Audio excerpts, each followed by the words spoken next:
Hello students, आज मैं आपको इस वीडियो के अंदर चैप्टर नंबर 4 पढ़ाने वाला हूं, जो कि काफी स्टूडेंट्स के लिए काफी मुश्किल रहता है। लेकिन मैं आपको इस चैप्टर को बहुत इजी वे के अंदर समझाने वाला हूं। बस आप इस वीडियो को देख लीजिए, जिसमें आपका काम तमाम हो जाएगा, मतलब आपके एग्जाम का काम तमाम हो जाएगा। ठीक है, तो देखिए चैप्टर नंबर 4, इसका नाम है हमारे कार्बन और इसके यौगिक। तो हम इस चैप्टर को स्टार्ट करते हैं। देखिए, आइए, सबसे पहले हमारे चैप्टर का नाम क्या है? देखो, कार्बन और इसके यौगिक। तो सबसे पहले हम किसके बारे में जानेंगे? कार्बन के बारे में, कि यार कार्बन एक्चुअली में होता क्या है। तो देखिए, सबसे पहले हमारा टॉपिक है प्रतीक। कार्बन का प्रतीक क्या है? तो मैं आपको बता दूं दोस्तों, कार्बन का प्रतीक होता है सी। ठीक है, और इसको दर्शाने का एक तरीका ये भी होता है C612। क्या लिखेंगे इसको दोस्तों? C612। यहाँ 6 लिख दो, यहाँ 12 लिख दो। अब आपको मैं एक चीज और बता दूं, आपको में से याद होना चाहिए कि जो C है, इसके जो नीचे होता है, इसको हम बोलते हैं परमाणु क्रमांक। क्या बोलते हैं? परमाणु क्रमांक। तो कार्बन का जो परमाणु क्रमांक होगा दोस्तों, वो जाएगा हमारे 6। ठीक, और इसके ऊपर जो रहता है, ये होता है हमारा परमाणु द्रव्यमान। यानी कि कार्बन का जो परमाणु द्रव्यमान है, ये कितना होगा? 12। ये कुछ चीजें हैं दोस्तों जो एग्जाम में पूछी जा सकती है और हमें याद होना चाहिए। ओके सर, अब इसके बाद आगे बढ़ते हैं। इसका इलेक्ट्रॉनिक विन्यास इंपॉर्टेंट है दोस्तों, बहुत ज्यादा इंपॉर्टेंट है, पॉइंट भी नोट है। इलेक्ट्रॉनिक विन्यास क्या होता है? तो देखो, बहुत सिंपल है। मैंने कहा यार परमाणु क्रमांक कितना है इसका? 6। कितना है? 6। तो आपको मैं बता दूं कि अगर हमें इलेक्ट्रॉनिक विन्यास निकालना है, तो हमें ये याद होना चाहिए के, एल, एम और एन। ठीक है, और आपको पता होना चाहिए कि हम के में 2 इलेक्ट्रॉन भर सकते हैं, एम में एल में 8, एम में 8 और एन में भी 8। अब आप मुझे एक बात बताओ, हमारे कार्बन का परमाणु क्रमांक कितना है? 6। तो सीधी सी बात है, 6 तो 2 इलेक्ट्रॉन इसको दे देंगे यहाँ पर। अब मुझे बताओ, 6 में से अगर 2 गए तो कितने बचे? 4। तो सीधी सी बात है, यहाँ क्या भरना पड़ेगा? 4। लेकिन आप एक बात बताओ, इसमें कितने भरने हैं भाई मेरे को? 8। तो मुझे ये 4 इलेक्ट्रॉन क्या करने पड़ेंगे? फेंक देने पड़ेगा। या तो मैं इन 4 इलेक्ट्रॉन को दे दूं या 4 इलेक्ट्रॉन को ले लूं। तो ये कार्बन जो है, इलेक्ट्रॉन को क्या करता है? फेंक देता है। तो देखो, इसका इलेक्ट्रॉनिक विन्यास लिखो पहले। ये क्या होगा? 2,4। क्या आया भाई? 2,4, 2,4 आ गया। ठीक, अब आप ये देखो, इसको याद रखने का तरीका, इसकी संयोजकता क्या होती है? संयोजकता का मतलब ये कितने इलेक्ट्रॉन देता है या कितने इलेक्ट्रॉन लेता है। तो मैंने कहा इसके बाह्यतम कक्षा में देखिए, बाह्यतम कक्षा में देखिए कितने हैं? 4। तो ये 4 इलेक्ट्रॉन देता है। क्या करता है? लेता है। इसलिए इसकी संयोजकता होती है +4। क्या बात समझ में आ रही नहीं आ रही दोस्तों? इसकी संयोजकता कितनी हो जाएगी दोस्त? +4। बहुत बढ़िया। अच्छा, अगली बात, पृथ्वी की भूपर्पटी में कार्बन कितना पाया जाता है? तो मैं आपको बता दूं, पृथ्वी की भूपर्पटी, भूपर्पटी का मतलब है आपकी जो अर्थ है, आपकी जो पृथ्वी है, ऊपर उसकी ऊपरी सतह, उसमें 0.3% मिलता है। कितना मिलता है? 0.3%। और वायुमंडल में, वायुमंडल मतलब जो अपनी हवा है, इसमें कितना मिलता है? तो हमारे वायुमंडल में मिलता है दोस्तों 0.2%। और ये किसकी फॉर्म में मिलता है? ये CO2 गैस। आप जानते हैं ये carbon dioxide gas, CO2 carbon dioxide gas. Okay, अच्छा, कार्बन में कौन सा बंध है? ये मोस्ट इंपोर्टेंट क्वेश्चन है दोस्तों, इसको बहुत अच्छे से आपको याद रखना है। कार्बन में जो बंध है, उसका नाम है सहसंयोजी बंध। कौन सा बंध? सहसंयोजी बंध। एकदम इस चीज को याद रख लेना दोस्तों, सहसंयोजी बंध आपके कार्बन में मिलता है। मतलब जो कार्बन जो बंध बनाता है खुद के साथ या दूसरे तत्वों के साथ, इसका नाम है दोस्तों सहसंयोजी बंध। अरे कौन सा बंध है दोस्तों? सहसंयोजी बंध। दोस्तों मेरे साथ रिपीट कर लीजिए, मैं कह रहा हूं चैप्टर आपको टिप्स में याद, अरे याद हो जाएगा। बहुत बढ़िया, बहुत बढ़िया। अच्छा, अब इसके बाद हम ये समझना चाहेंगे कि भाई जो सहसंयोजी बंध है, ये क्या होता है। तो सहसंयोजी बंध को बहुत इजी से हम समझेंगे, क्योंकि ये भी आपके मोस्ट इंपोर्टेंट टॉपिक है, जो आपके 2 मार्क्स में या 1 मार्क्स में डेफिनेशन पूछी जा सकती है। देखिए, सहसंयोजी बंध ये क्या होता है? 2 परमाणुओं के मध्य इलेक्ट्रॉनों की साझेदारी से बने रासायनिक बंध को सहसंयोजी बंध बोलते हैं। एक बार और समझिए, मैं क्या बोल रहा हूं, इस पे ध्यान रखिए। इलेक्ट्रॉनों की साझेदारी से, 2 परमाणुओं के मध्य मतलब यहां पर देखो, मैं इसको समझाता हूं कि जैसे 2 परमाणु है। कितने परमाणु है? 2 परमाणु। देखो, एक परमाणु ये है, एक परमाणु ये है। ठीक, इस परमाणु के पास क्या है? ये इलेक्ट्रॉन है। ठीक, इस परमाणु के पास भी क्या है? इलेक्ट्रॉन है। अब जब ये दोनों परमाणु मिलेंगे दोस्तों, दोनों परमाणु मिलेंगे, तो देखो दोनों परमाणु मैंने मिला है। तो देखो, ये दोनों इलेक्ट्रॉन जो है, ये देखो, एक इलेक्ट्रॉन यहाँ आ गया, एक इलेक्ट्रॉन यहाँ आ गया। मतलब इन दोनों ने इलेक्ट्रॉनों की क्या कर ली? साझेदारी कर ली दोस्तों। यहाँ पर थोड़ा सा मिस्टेक से लिखने में आ गया, इलेक्ट्रॉनों की साझेदारी बोलते हैं इसको। क्या बोलते हैं? इलेक्ट्रॉनों की साझेदारी। ठीक है, इलेक्ट्रॉनों की साझेदारी कर ली। साझेदारी का मतलब है कि अब जो ये देखो, इस केस के अंदर ये इलेक्ट्रॉन इसका था और इलेक्ट्रॉन इसका था, लेकिन जैसे ही मिले तो इन दोनों इलेक्ट्रॉनों पर इस परमाणु का भी हक है और इन दोनों इलेक्ट्रॉनों पर इस परमाणु का भी हक है। इसको बोलते हैं हम साझेदारी। क्या बोलते हैं दोस्तों? साझेदारी। ठीक है, तो सहसंयोजी बंध क्या होता है? एक बार मैं और रिपीट कर रहा हूं, सहसंयोजी बंध क्या होता है? 2 परमाणुओं के मध्य, क्या? 2 परमाणुओं के मध्य किसकी साझेदारी? इलेक्ट्रॉनों की क्या हो जाती है? साझेदारी। 2 परमाणुओं के मध्य इलेक्ट्रॉनों की साझेदारी से बने बंध को सहसंयोजी बंध कहते हैं। आप बहुत इजीली याद रख सकते हैं। मैं क्या बोल रहा हूं? 2 परमाणुओं के मध्य इलेक्ट्रॉनों की साझेदारी से बने रासायनिक बंध को सहसंयोजी बंध कहते हैं। मुझे आशा है कि आपको समझ में आ चुका होगा। ठीक है, अच्छा, इसको मैं एक प्रैक्टिकल एग्जांपल से समझाता हूं। देखिए क्या एग्जांपल रहेगा। जैसे कि फॉर एग्जांपल मान लीजिए एक मैं हूं और एक बंदा है कोई दूसरा। ठीक है, तो मैं क्या कर रहा हूँ, जैसे कि मैं मान लीजिए मेरे पास यहाँ पर 1 लाख रुपए है, ठीक है, और मुझे ना अब बिजनेस करना है, लेकिन उस बिजनेस के लिए मुझे कितने लाख रुपए चाहिए भाई, 2 लाख रुपए चाहिए। तो हम क्या करेंगे कि 1 लाख रुपए मेरे पास है और सामने वाले के पास भी क्या है, 1 लाख रुपए। अब हम क्या करेंगे, 1 लाख रुपए मैं तो 1 लाख रुपए को रख दूंगा, वो भी 1 लाख रुपए को रख देगा, तो यानी कि ये कितना हो गया, 2 लाख रुपए। अब इस 2 लाख रुपए का मैं भी मालिक हो जाऊंगा और इन 2 लाख रुपए का वो भाई भी क्या हो जाएगा, मालिक। इसे कहते हैं साझेदारी करना। क्या करना, साझेदारी। आगे बात समझ में, ओके। तो अब इसके आगे हम बढ़ते हैं। देखिए सहसंयोजक बंध के प्रकार। अब एक्चुअल में क्वेश्चन आया कि सर सहसंयोजक बंध कितने प्रकार के होते हैं, तो मैं आपको बता दूं सहसंयोजक बंध होते हैं हमारे 3 प्रकार के, एकल बंध, द्विबंध और त्रिबंध। कितने होते हैं दोस्तों, एकल बंध, द्विबंध और त्रिबंध। एकल बंध में देखो ऐसे 1 डंडा लगाना है, द्विबंध के अंदर 2 डंडे लगाने हैं और त्रिबंध के अंदर सिर्फ 3 डंडे लगाने हैं। इसके बाद देखिए फिर मैं आगे आपको बात बता दूं। अगर अगली बात बताऊं मैं आपको, तो 1 डंडे का मतलब है यहाँ पर 2 डॉट होता है दोस्तों, 2 डॉट का मतलब 2 इलेक्ट्रॉन, और 2 डंडे का मतलब 4 इलेक्ट्रॉन, और 3 डंडों का मतलब कितने हैं, 6 इलेक्ट्रॉन। ये बात एकदम याद रखनी है। अगर इसका मैं बहुत प्यारा आपको एग्जांपल दूं, तो देखिए एकल बंध का एग्जांपल है हाइड्रोजन। हाइड्रोजन के मध्य कितना बंध होता है भाई, एकल बंध, और ऑक्सीजन के मध्य द्विबंध, और नाइट्रोजन के मध्य त्रिबंध। दोस्तों ये बात आपको बहुत अच्छे से याद भी रखनी है यार, क्योंकि देखो आपको डायरेक्ट याद रखना है कि हाइड्रोजन एकल बंध बनाता है, जो ऑक्सीजन है वो द्विबंध बनाता है, और जो नाइट्रोजन है वो कितने बंध बनाता है, 3 बंध। एकदम आपको ये चीज याद होनी चाहिए। बहुत बढ़िया भाई, बहुत बढ़िया। आगे बढ़े। अब देखिए अगला टॉपिक है हमारा सहसंयोजक बंध का निर्माण। ये टॉपिक बहुत ज्यादा इंपॉर्टेंट है एग्जाम की दृष्टि से, मैं बोल रहा हूँ।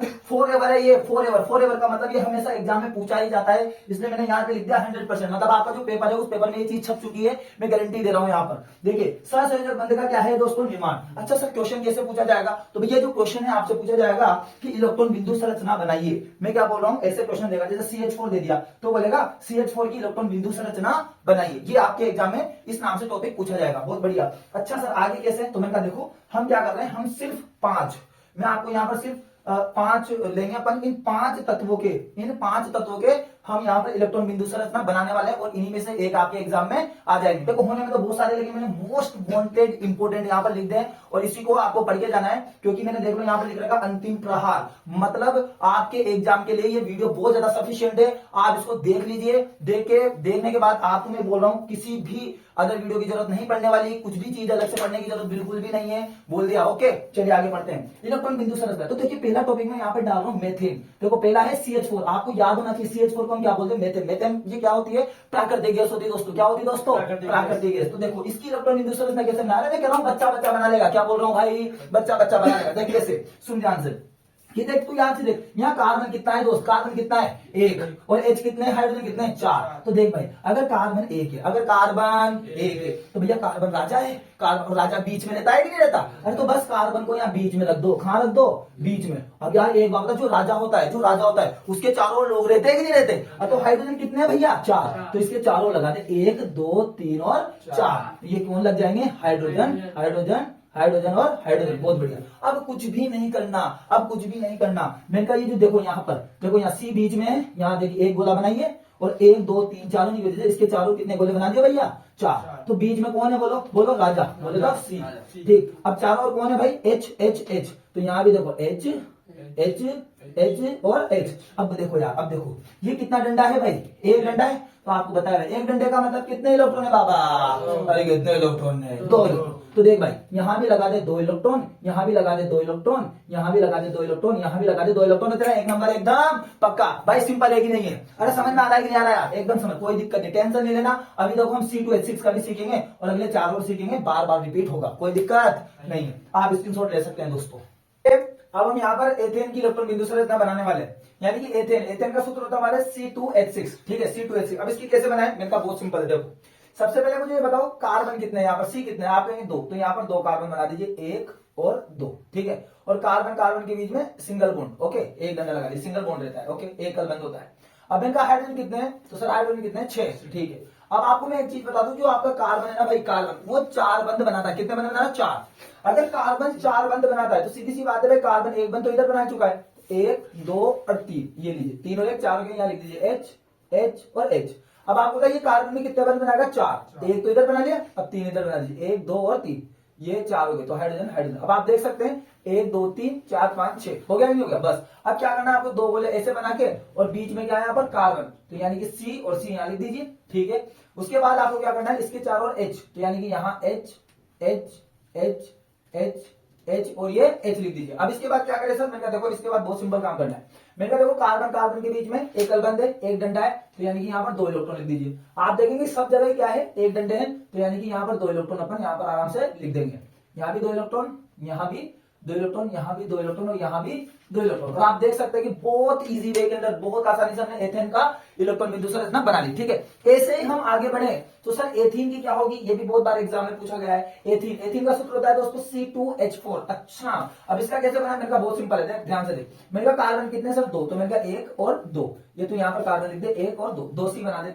अब इसके बाद हाइड्रोजन कितने हैं, तो हाइड्रोजन है आपके 4, कितने हैं 4। अच्छा, अब हाइड्रोजन 4 होने की वजह से देखो आपको क्या करना पड़ेगा कि 1 2 तो यहाँ लगाने पड़ेंगे और 2 यहाँ लगाने पड़ेंगे। अब आपको मैं एक चीज बता दूं कि जब भी एन आएगा ना तो कार्बन कार्बन, ये थोड़ा सा याद रखना आपको, जब भी एन आएगा ना तो कार्बन कार्बन के बीच में सिंगल बॉन्ड आएगा, एकल बंध आएगा। जब भी ईन आएगा ना तो कार्बन कार्बन के बीच में डबल बॉन्ड आएगा, मतलब बोले तो द्विबंध आएगा। और अगर आइन आए जैसे एथाइन तो फिर कितने बंध आएंगे, 3 बंध आएंगे। तो देखो यहाँ एन था तो 1 बंध, यहाँ ईन है तो यहाँ कितने बंध, 2 बंध हो जाएंगे। अब देखो कार्बन के 2 3 4, 2 3 4 और यहाँ लगा दीजिए H H H और एक और हो जाएगा आपका H। अब आप ध्यान से देखो, अब क्या करना है आपको, देखो यहाँ पर C है तो यहाँ लिख दीजिए C और C। इसके बाद कार्बन कार्बन के बीच में कितने डंडे, 2, तो आपको पता है 2 डंडों का मतलब अभी जो वीडियो मैंने थोड़ी देर पहले बताया, तो 1 2 3 4, बहुत बढ़िया। अब यहाँ देखो 4 और सिंगल सिंगल है, मतलब एक एक बंद है, तो यानी कि अच्छा पहले H लिख दीजिए आप यहाँ पर H। अच्छा, एक गड़बड़ हो चुकी है यहाँ पे कि यहाँ पर जो H है वो 2 ही है और हमने यानी कि 3 बना दिए। तो आप कुछ भी मत कीजिए, एक एक को मिटा दीजिए, जैसे हम ऊपर वाले को यहाँ पर मिटा देते हैं, कोई दिक्कत वाली बात नहीं है। ठीक है, और इधर भी हम ऊपर वाले को यहाँ पर मिटा देते हैं। ठीक है, तो अब देख सकते हैं अपन यहाँ पर, देखो ये H और ये H, फिर ये H और ये H है ना, यहाँ पर 2H, इसके भी 2H, इसके 2H, इसके भी 2H, कोई दिक्कत नहीं, कहीं भी बना सकते हैं। अब यहाँ पर एकल बंध है तो आराम से आप देख सकते हैं, ये लो ये 2 इलेक्ट्रॉन, फिर यहाँ भी 2 इलेक्ट्रॉन, यहाँ भी 2 इलेक्ट्रॉन। ठीक है, तो बहुत इजी वे में ये भी बन चुका है। अब देखिए कार्बन डाइऑक्साइड मतलब CO2 के इलेक्ट्रॉन बिंदु संरचना कैसे बनानी, ये भी बहुत सिंपल है। मैंने कहा देखो यहाँ क्या है CO2, तो आपको क्या करना है, C कितना है, C 1 ही है और O कितने हैं 2, तो इधर साइड में भी 1 O और इधर साइड में भी 1 O। अब आपको पता होगा, थोड़ी देर पहले मैंने बताया था कि भाई ऑक्सीजन जो है, ऑक्सीजन कितने बंध बनाता है दोस्तों, 2 बंध बनाता है, तो यानी कि इनके बीच में रहेगा 2 बंध। ये लीजिए, ये बन गया CO2। अब यहाँ देखो बीच में क्या है C, तो यहाँ लिख दीजिए C। आइट साइड में क्या है O, तो यहाँ लिख दीजिए O और यहाँ भी लिख दीजिए O, बहुत बढ़िया। इसके बाद क्या करें, मैंने देखो यहाँ डबल डंडे, 2 डंडे, यहाँ पर 4 इलेक्ट्रॉन, 1 2 3 4, यहाँ 2 डंडे हैं तो यहाँ भी 4 इलेक्ट्रॉन, 1 2 3 4। ठीक है, मुझे आशा है कि आपको बहुत अच्छे से समझ में आया होगा। नहीं आया तो आप कमेंट सेक्शन में लिख सकते हैं, हम आपको वीडियो बना के उसका जवाब जरूर देंगे। ठीक है, अच्छा एक और आपके एनसीईआरटी में क्वेश्चन दिया हुआ है दोस्तों, S8 की इलेक्ट्रॉन बिंदु संरचना बनाइए। तो मैं आपको बता दूं S8 की आपको याद रखनी पड़ेगी, थोड़ी सी रटनी पड़ेगी। इसका जो आकार होता है, इसकी जो आकृति होती है रिंग, यानी कि अंगूठे की टाइप की अंगूठी। अब आप देख सकते हैं, देखो यहाँ पर S कितने हैं, 8, तो S अगर 8 है तो आप यहाँ 8 गोले बना देंगे अंगूठी के शेप में, 8 गोले। ठीक है, अब क्या करो, सभी के जगह बीच में यहाँ पर S S S, 8 के 8 जगह आप S लिख दीजिए। ठीक है, 8 की 8 जगह आप क्या लिख दीजिए, S लिख दीजिए। ओके, अब इसके बाद देखो क्या करना है सर, तो मैंने कहा यार एक बात बताओ, सल्फर कितने नंबर पे आता है, तो आपके 16 नंबर पे आता है, बहुत बढ़िया। मैंने कहा देखो अगर मैं इसकी इलेक्ट्रॉन विन्यास लिखूं तो आप देख सकते हैं कि वो होगा 2 8 6, भाई 2 और 8 10 सर 6 16। ठीक, मैंने कहा 22 कक्षा में कितने इलेक्ट्रॉन है, तो 6 इलेक्ट्रॉन है। मैंने कहा कितने होने चाहिए, 8, तो बताओ कितने लेने की जरूरत है भाई, तो यानी कि 2 इलेक्ट्रॉन लेने की जरूरत है सर, 2 इलेक्ट्रॉन। अब 2 इलेक्ट्रॉन लेने की जरूरत है, मतलब यहाँ पर जो साझेदारी होगी दोस्तों कितने इलेक्ट्रॉन की होगी, 2 इलेक्ट्रॉन की। तो आप कुछ मत कीजिए कि जो S है और इसके बीच में जो इलेक्ट्रॉन कितने होने चाहिए, 2, तो इधर भी 2 लगा दीजिए और इधर भी 2 लगा दीजिए। बस अब सब जगह आपको 2 इलेक्ट्रॉन लगाने आराम से, ये लीजिए 2 इलेक्ट्रॉन यहाँ लगा दीजिए। इसको याद रखने का सबसे अच्छा शानदार बहुत आसान तरीका है ये, 2 इलेक्ट्रॉन आप यहाँ पर लगा दीजिए। इसके बाद सुनो ध्यान से, इसके बाद सुनो ध्यान से, मैंने कहा देखो जो S होता है इसके कितने इलेक्ट्रॉन होने चाहिए, 8 होने चाहिए भाई। ठीक है, 8 होने चाहिए भाई, तो मैंने कहा 2 ये रहे 2 ये रहे, कितने बचे, 2 और 2 4, कितने बचे 4, तो यहाँ पर 4 लगा दीजिए। ऐसे यहाँ पे कितने लग जाएंगे, 4। आप देख सकते हैं 2 ये रहे 2 ये रहे और 4 यहाँ लग जाएंगे, क्योंकि आपको हमेशा कितने इलेक्ट्रॉन करने हैं दोस्तों, 8। तो ये बहुत शानदार तरीके से आसानी से आप इसको सीख सकते हैं। सब जगह क्या लगा दीजिए, 4 इलेक्ट्रॉन यहाँ पर लगा दीजिए, जो कि मैंने लगा भी दिया। ओके, बहुत बढ़िया बहुत बढ़िया। अब इसके बाद क्या करें, तो मुझे आशा है कि आपको बहुत ही अच्छे तरीके से समझ में आ गए होंगे दोस्तों। बस इन्हीं को आप पढ़ लीजिए, यहां से एक न एक क्वेश्चन आपके एग्जाम में जरूर आ जाएगा। ठीक, अगला टॉपिक अगर हम देखें तो है कार्बन की सर्वतोमुखी प्रकृति। अच्छा, कार्बन की सर्वतोमुखी प्रकृति में वैसे तो 4 प्रकृति, लेकिन 2 प्रकृति बहुत इंपॉर्टेंट है जो अक्सर एग्जाम में पूछी जाती है, बाकी 2 नहीं पूछी जाता, उनको पढ़ेंगे भी नहीं क्योंकि हमारे पास वैसे भी एग्जाम पास में और टाइम कम है। ठीक है, तो देखो पहली है संकलन की प्रवृत्ति और दूसरी है चतुसंयोजी प्रकृति। चतुसंयोजी प्रकृति मोस्ट इंपोर्टेंट, इसलिए आपको बहुत ज्यादा अच्छे से ध्यान देना है, क्योंकि यहां से भी 1 मार्क्स के अंदर वाले क्वेश्चन पूछ लिया जाता है। अब देखिए दोस्तों, संकलन की प्रवृत्ति क्या होती है? कुछ भी नहीं। संकलन की प्रवृत्ति क्या होती है कि जो कार्बन है वो क्या है, एक ही तत्व के परमाणु के साथ बंध बनाने के गुण को संकलन कहते हैं। बस इतना सा ध्यान रखना है, मतलब एक ही तत्व, क्या एक ही तत्व। जैसे कि फॉर एग्जांपल मैं आपको यहाँ पर एक एग्जांपल देता हूँ। मैंने लिखा है CH4, क्या लिखा दोस्तों? CH4 है ना। CH4 का मैं एग्जांपल यहाँ क्या इधर ही दे देता हूँ आपको। देखिए यहाँ पर ध्यान से देखिए, यहाँ पर ध्यान से देखिए, यहाँ क्या है आपके C2H6 है, ठीक है, C2H6 है। अब यहाँ देखो C2 हो गए और यहाँ पर हाइड्रोजन हो गए। अब आप देखो हाइड्रोजन एक ही तत्व था, तो देखो कार्बन है हाइड्रोजन हाइड्रोजन और हाइड्रोजन, मतलब एक ही तत्व, हाइड्रोजन ही है लेकिन उसके साथ बंध ज्यादा बनाएगी नहीं बनाए। देखो एक ही तत्व, मतलब हाइड्रोजन एक ही तत्व था और के परमाणु, अब हाइड्रोजन के कितने परमाणु गया? देखो 1 2 3 4 5 6 परमाणु हो गए। तो एक ही तत्व के परमाणु के साथ बंध बनाने का जो ये गुण है ना, इसको क्या बोलते हैं? संकलन। और मैं आपको बता दूं, आवर्त सारणी में सबसे ज्यादा संकलन का जो गुण अगर किसी में पाया जाता है तो वो पाया जाता है आपके किसमें? कार्बन में पाया जाता है। आई होप आपको समझ में आया होगा। संकलन क्या होता है? एक ही तत्व के परमाणु के साथ बंध बनाने के गुण। क्या बंध बनाने का? क्या बोल रहा हूं, एक बार और रिपीट करता हूं, एक ही तत्व के परमाणु के साथ बंध बनाने के गुण को क्या बोलते हैं? संकलन। एक बार और अच्छे समझ लीजिए, जैसे मैं वापस यहाँ पर CH4 आपके लिखता हूं, तो आप देख सकते हैं कि ये बीच में तो आ गया आपका कार्बन, है ना। अब देखो हाइड्रोजन एक ही तो तत्व है ना, अब एक ही तत्व है तो इसके साथ देखो कितने बंध बना लेगा? 4 बंध बना लेगा। देखो H H H और H, मतलब एक ही तत्व के साथ, एक ही तत्व के परमाणुओं के साथ। भाई तत्व कौन है? हाइड्रोजन। और हाइड्रोजन के कितने परमाणु हो गए? 1 2 3 और 4 हो गए, और इनके साथ इसने क्या बना लिया? बंध बना लिया। इस गुण को क्या बोलते हैं? संकलन। और ये गुण सबसे ज्यादा कार्बन में मिलता है, ठीक है। आई होप आपको ये समझ में आया होगा। अच्छा, चतुसंयोजी प्रकृति क्या होती है? सीधी सी बात है, आपको पता होगा कि मैंने जब जो चैप्टर है जैसे मैंने स्टार्ट किया तो शुरू में आपको 2-4 चीजें बताई थी। देखो कार्बन का जो परमाणु क्रमांक होता है वो कितना परमाणु क्रमांक का मतलब कार्बन कितने नंबर पे आता है? तो सर 6 नंबर पे आता है, बहुत बढ़िया। अच्छा, इलेक्ट्रॉनिक विन्यास क्या होता है? 6 के कारण इसका इलेक्ट्रॉनिक विन्यास 2,4 हो जाएगा, मैं पहले बता चुका हूं।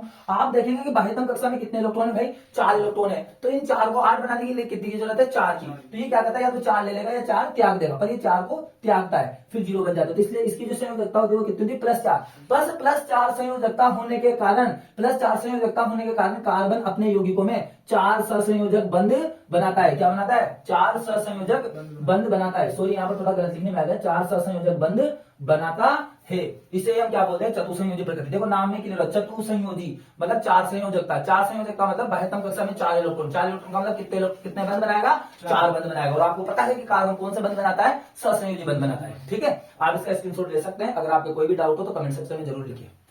देखिए दोस्तों, अब हम इस चैप्टर का एक और बेहद शानदार टॉपिक पढ़ने वाले हैं। टॉपिक का नाम है हमारे हाइड्रोकार्बन, ठीक है। आप ध्यान से देखिए, बहुत शानदार तरीके से हम इसको समझने वाले हैं। देखिए हाइड्रोकार्बन क्या होता है? तो यार आप दोस्तों यहाँ देखो, इस नाम में ही लिखा हुआ है यहाँ पर हाइड्रो और कार्बन, मतलब ऐसे यौगिक जो हाइड्रो का मतलब हाइड्रोजन और कार्बन का मतलब कार्बन से मिलकर बने हो, हाइड्रोकार्बन कहलाते हैं। बहुत ज्यादा सिंपल है, कोई दिक्कत वाली बात बिल्कुल भी नहीं है। हाइड्रोकार्बन क्या होता है दोस्तों? ऐसे यौगिक जो हाइड्रोजन और कार्बन से मिलकर बने हो उनको क्या बोलते हैं? हाइड्रोकार्बन। ओके सर, जैसे कि एग्जांपल दो सर, तो मैं एग्जांपल आपके यहाँ पर मैं लिख देता हूँ। देखिए अगर मैं इसके एग्जांपल दूं तो बहुत ज्यादा सिंपल एग्जांपल है। जैसे कि मैंने लिखा है यहाँ पर CH4, ठीक है। क्या लिखा भाई? CH4 है ना। फिर यहाँ पर मैं लिख सकता हूँ C2H6। तो आप देख सकते हैं कि कार्बन भी आ गया और हाइड्रोजन भी आ गया, कार्बन भी आ गया और हाइड्रोजन भी आ गया, ठीक है। आया नहीं आया भाई समझ में? बहुत बढ़िया। अब आगे चलते हैं। जो हाइड्रोकार्बन है ना दोस्तों, उनको हमने 2 भागों में विभाजित किया है, संतृप्त हाइड्रोकार्बन और असंतृप्त हाइड्रोकार्बन। अब सर ये क्या बताएं कैसे?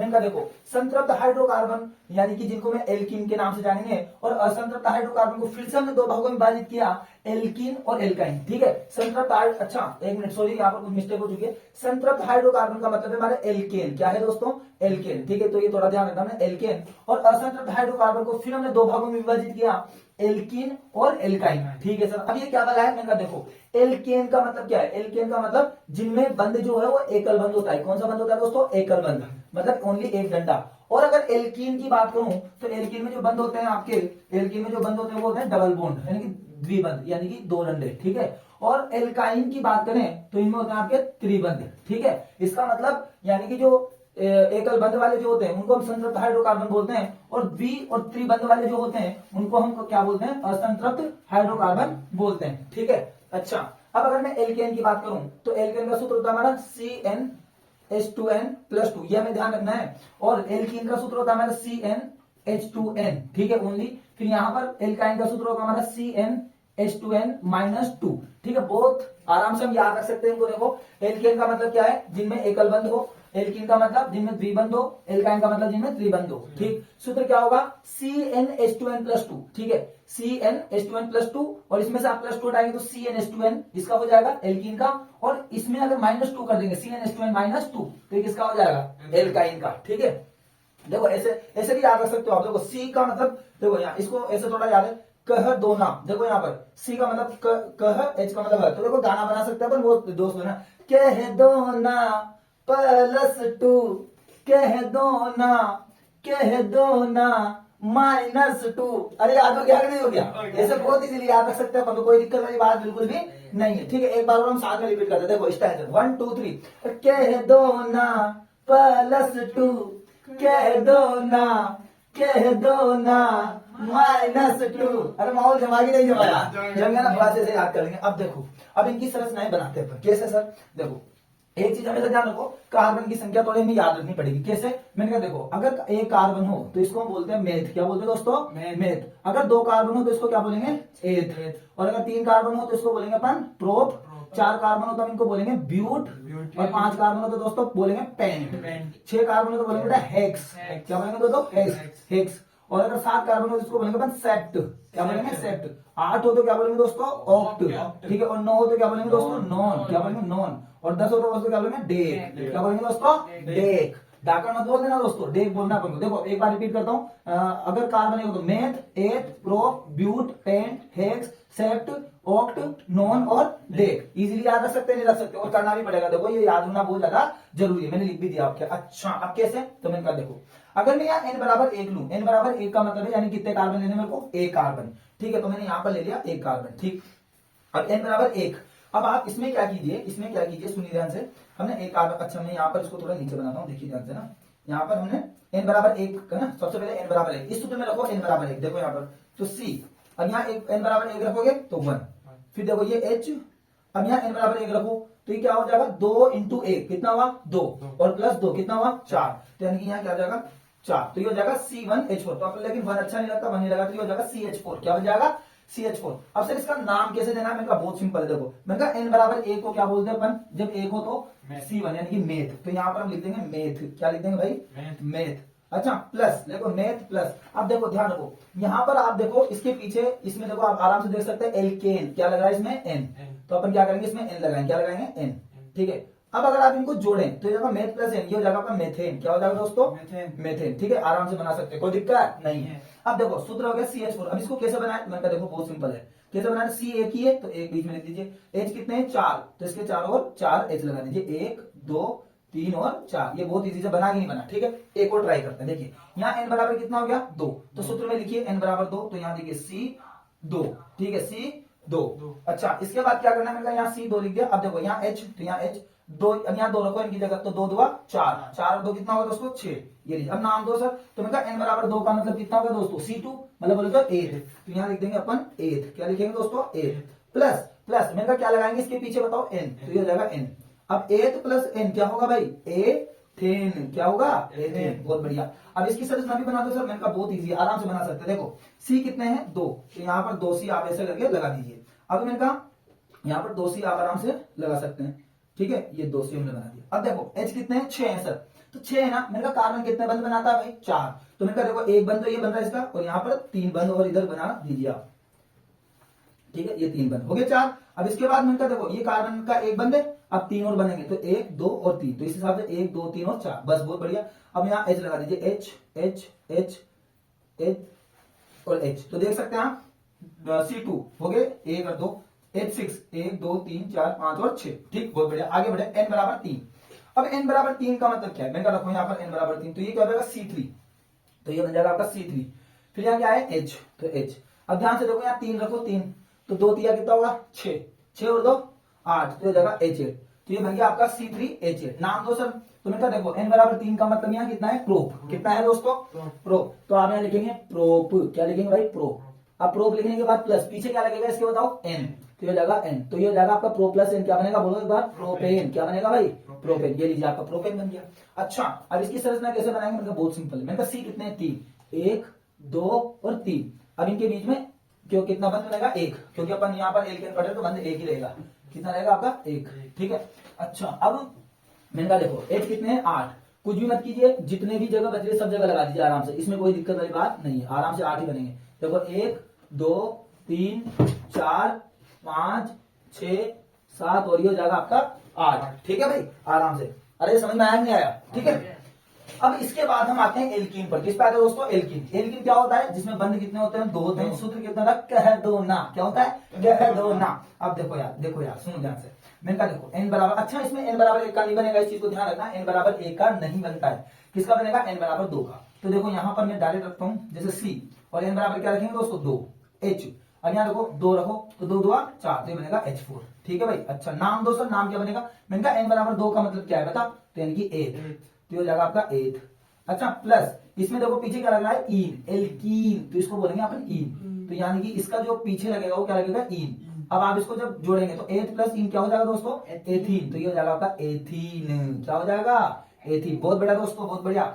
अब मैंने कहा आगे क्या करें, आगे क्या करें, आप बने रहे यहाँ पर वीडियो में, देखिए आगे क्या करें। सी कितने हैं 2, तो मैंने कहा 1 और 2। अब मुझे एक बात बताओ भाई, इसमें बंद कितने हैं, डबल, तो यानी कि देखो ये 2 बंद हो जाएगा। अब इसके बाद क्या करना है आपको, H 4 बनाने, 4 H लिखने हैं। तो मैंने कहा देखो कार्बन कितने बंद बनाता है, 4, तो देखो 2 तो ये हो गए और ये 2 ये हो गए, 4, ये देखो इसके बताऊं 2 ये हो गए और 2 ये हो गए 4। अब यहाँ पर H 1 2 3 और ये 40 लगा दी और इजीली बन जाएगा। अच्छा सर आगे, मैंने कहा आगे देखो n बराबर 3 के लिए बोलते हैं, किसके लिए बोलते हैं, n बराबर 3 के लिए, तो इसके लिए भी कोई दिक्कत नहीं है। अब देखिए ध्यान से, मैंने कहा n बराबर 3 यहाँ रखो, तो यहाँ n बराबर 3 रखते C3, तो ये हो जाएगा आपका C3, H, अब देखो ये हो गया H, अब यहाँ देखो यहाँ 3 रखो तो 2 तिया कितना होगा आपका 6, 2 तिया कितना हो जाएगा 6, तो यानी कि हो जाएगा आपका 2 तिया 6। अब कैसे बनाए, नाम बताओ सर नाम। मैंने कहा n बराबर 3 का मतलब कितना है, तो यानी कि प्रोप, कितना है भाई प्रोप, तो क्या नाम है इसका, प्रोप, तो ये हो जाएगा आपका प्रोप, प्लस पीछे क्या लगाएंगे दोस्त, इन, तो ये हो जाएगा इन, तो प्रो प्लस इन क्या बनेगा बताना जरा, प्रोपीन, क्या बनेगा भाई, प्रोपीन। सर संरचना सूत्र बनाओ, मैंने कहा बहुत सिंपल है, देख मैंने कहा कितने सी है 3, 1 2 और 3। अब एक चीज ध्यान रख भाई, एक चीज ध्यान रख, मैंने कहा बंद कितने आते हैं कार्बन कार्बन के मध्य, 2, तो यानी कि 1 2 3 4 है ना, 1 2 यहाँ और 2 यहाँ, ठीक। अब मैंने कहा हाइड्रोजन कितने लगाने 6, तो मैंने कहा कार्बन के कितने बंद होने चाहिए भाई, तो कार्बन के कितने होने चाहिए भाई, तो यानी कि 4, तो मैंने कहा 2 तो ये हो गए और 1 2 यहाँ लगा दे, ठीक।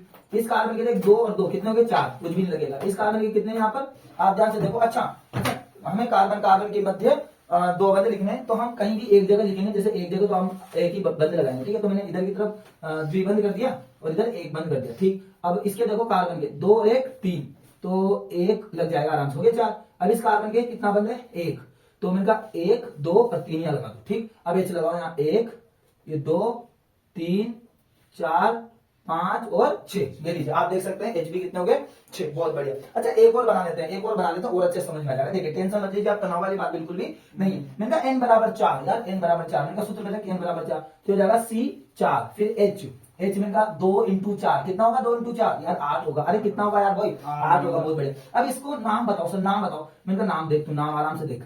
मैंने कहा n बराबर 4, मैंने कहा C4 क्या होता है भाई, ब्यूट, बहुत बढ़िया भाई, क्या होता है भाई ब्यूट, तो हो गया ब्यूट। तुझे भी पता है भाई पीछे क्या लगाना है, पीछे क्या लगाना है भाई, बोल बोल बोल भाई, बोल इन लगाना है, तो यानी कि मेरे भाई तू इन लगा दे। अब मैंने कहा यार ब्यूट प्लस इन क्या होगा, अरे ब्यूट प्लस इन क्या होगा, अरे ब्यूटीन होगा भाई, क्या होगा ब्यूटीन, अरे भाई ब्यूटीन क्या होगा, ब्यूटीन। अच्छा सर संरचना सूत्र भी बना के बता दो, मैंने कहा बना देंगे भाई।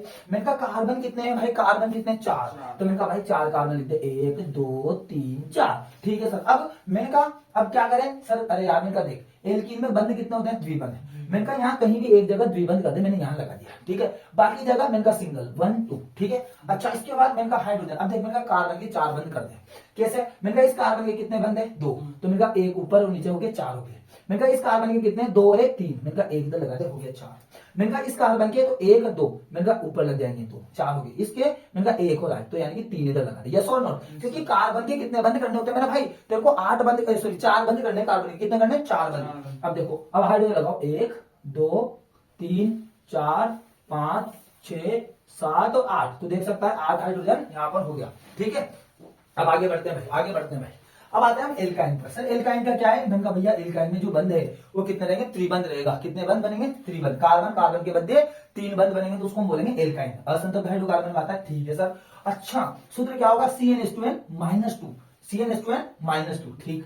अच्छा इसका ध्यान रखना भाई, एल्काइन, इसमें पीछे क्या लगेगा दोस्त, आइन, क्या लगेगा, आइन। जैसे यहाँ लगाता एन, यहाँ लगाता इन, यहाँ लगाता आइन, ठीक है सर। अब कैसे, मैंने कहा एन बराबर एक इसमें भी नहीं बनेगा, हाँ इसमें भी नहीं बनेगा। देखो एल्कीन में भी एन बराबर एक नहीं बनता, एल्काइन में भी एन बराबर एक नहीं बनता, क्या बनेगा सर, क्या बनेगा सर, एन बराबर 2 बनेगा। ओके अच्छा सर सूत्र में रखो एन बराबर 2 रखो, यहाँ पर देखो, तो यहाँ अगर सूत्र में एन बराबर 2 रखोगे तो ये कितना हो जाएगा, C2, फिर ये हो जाएगा H।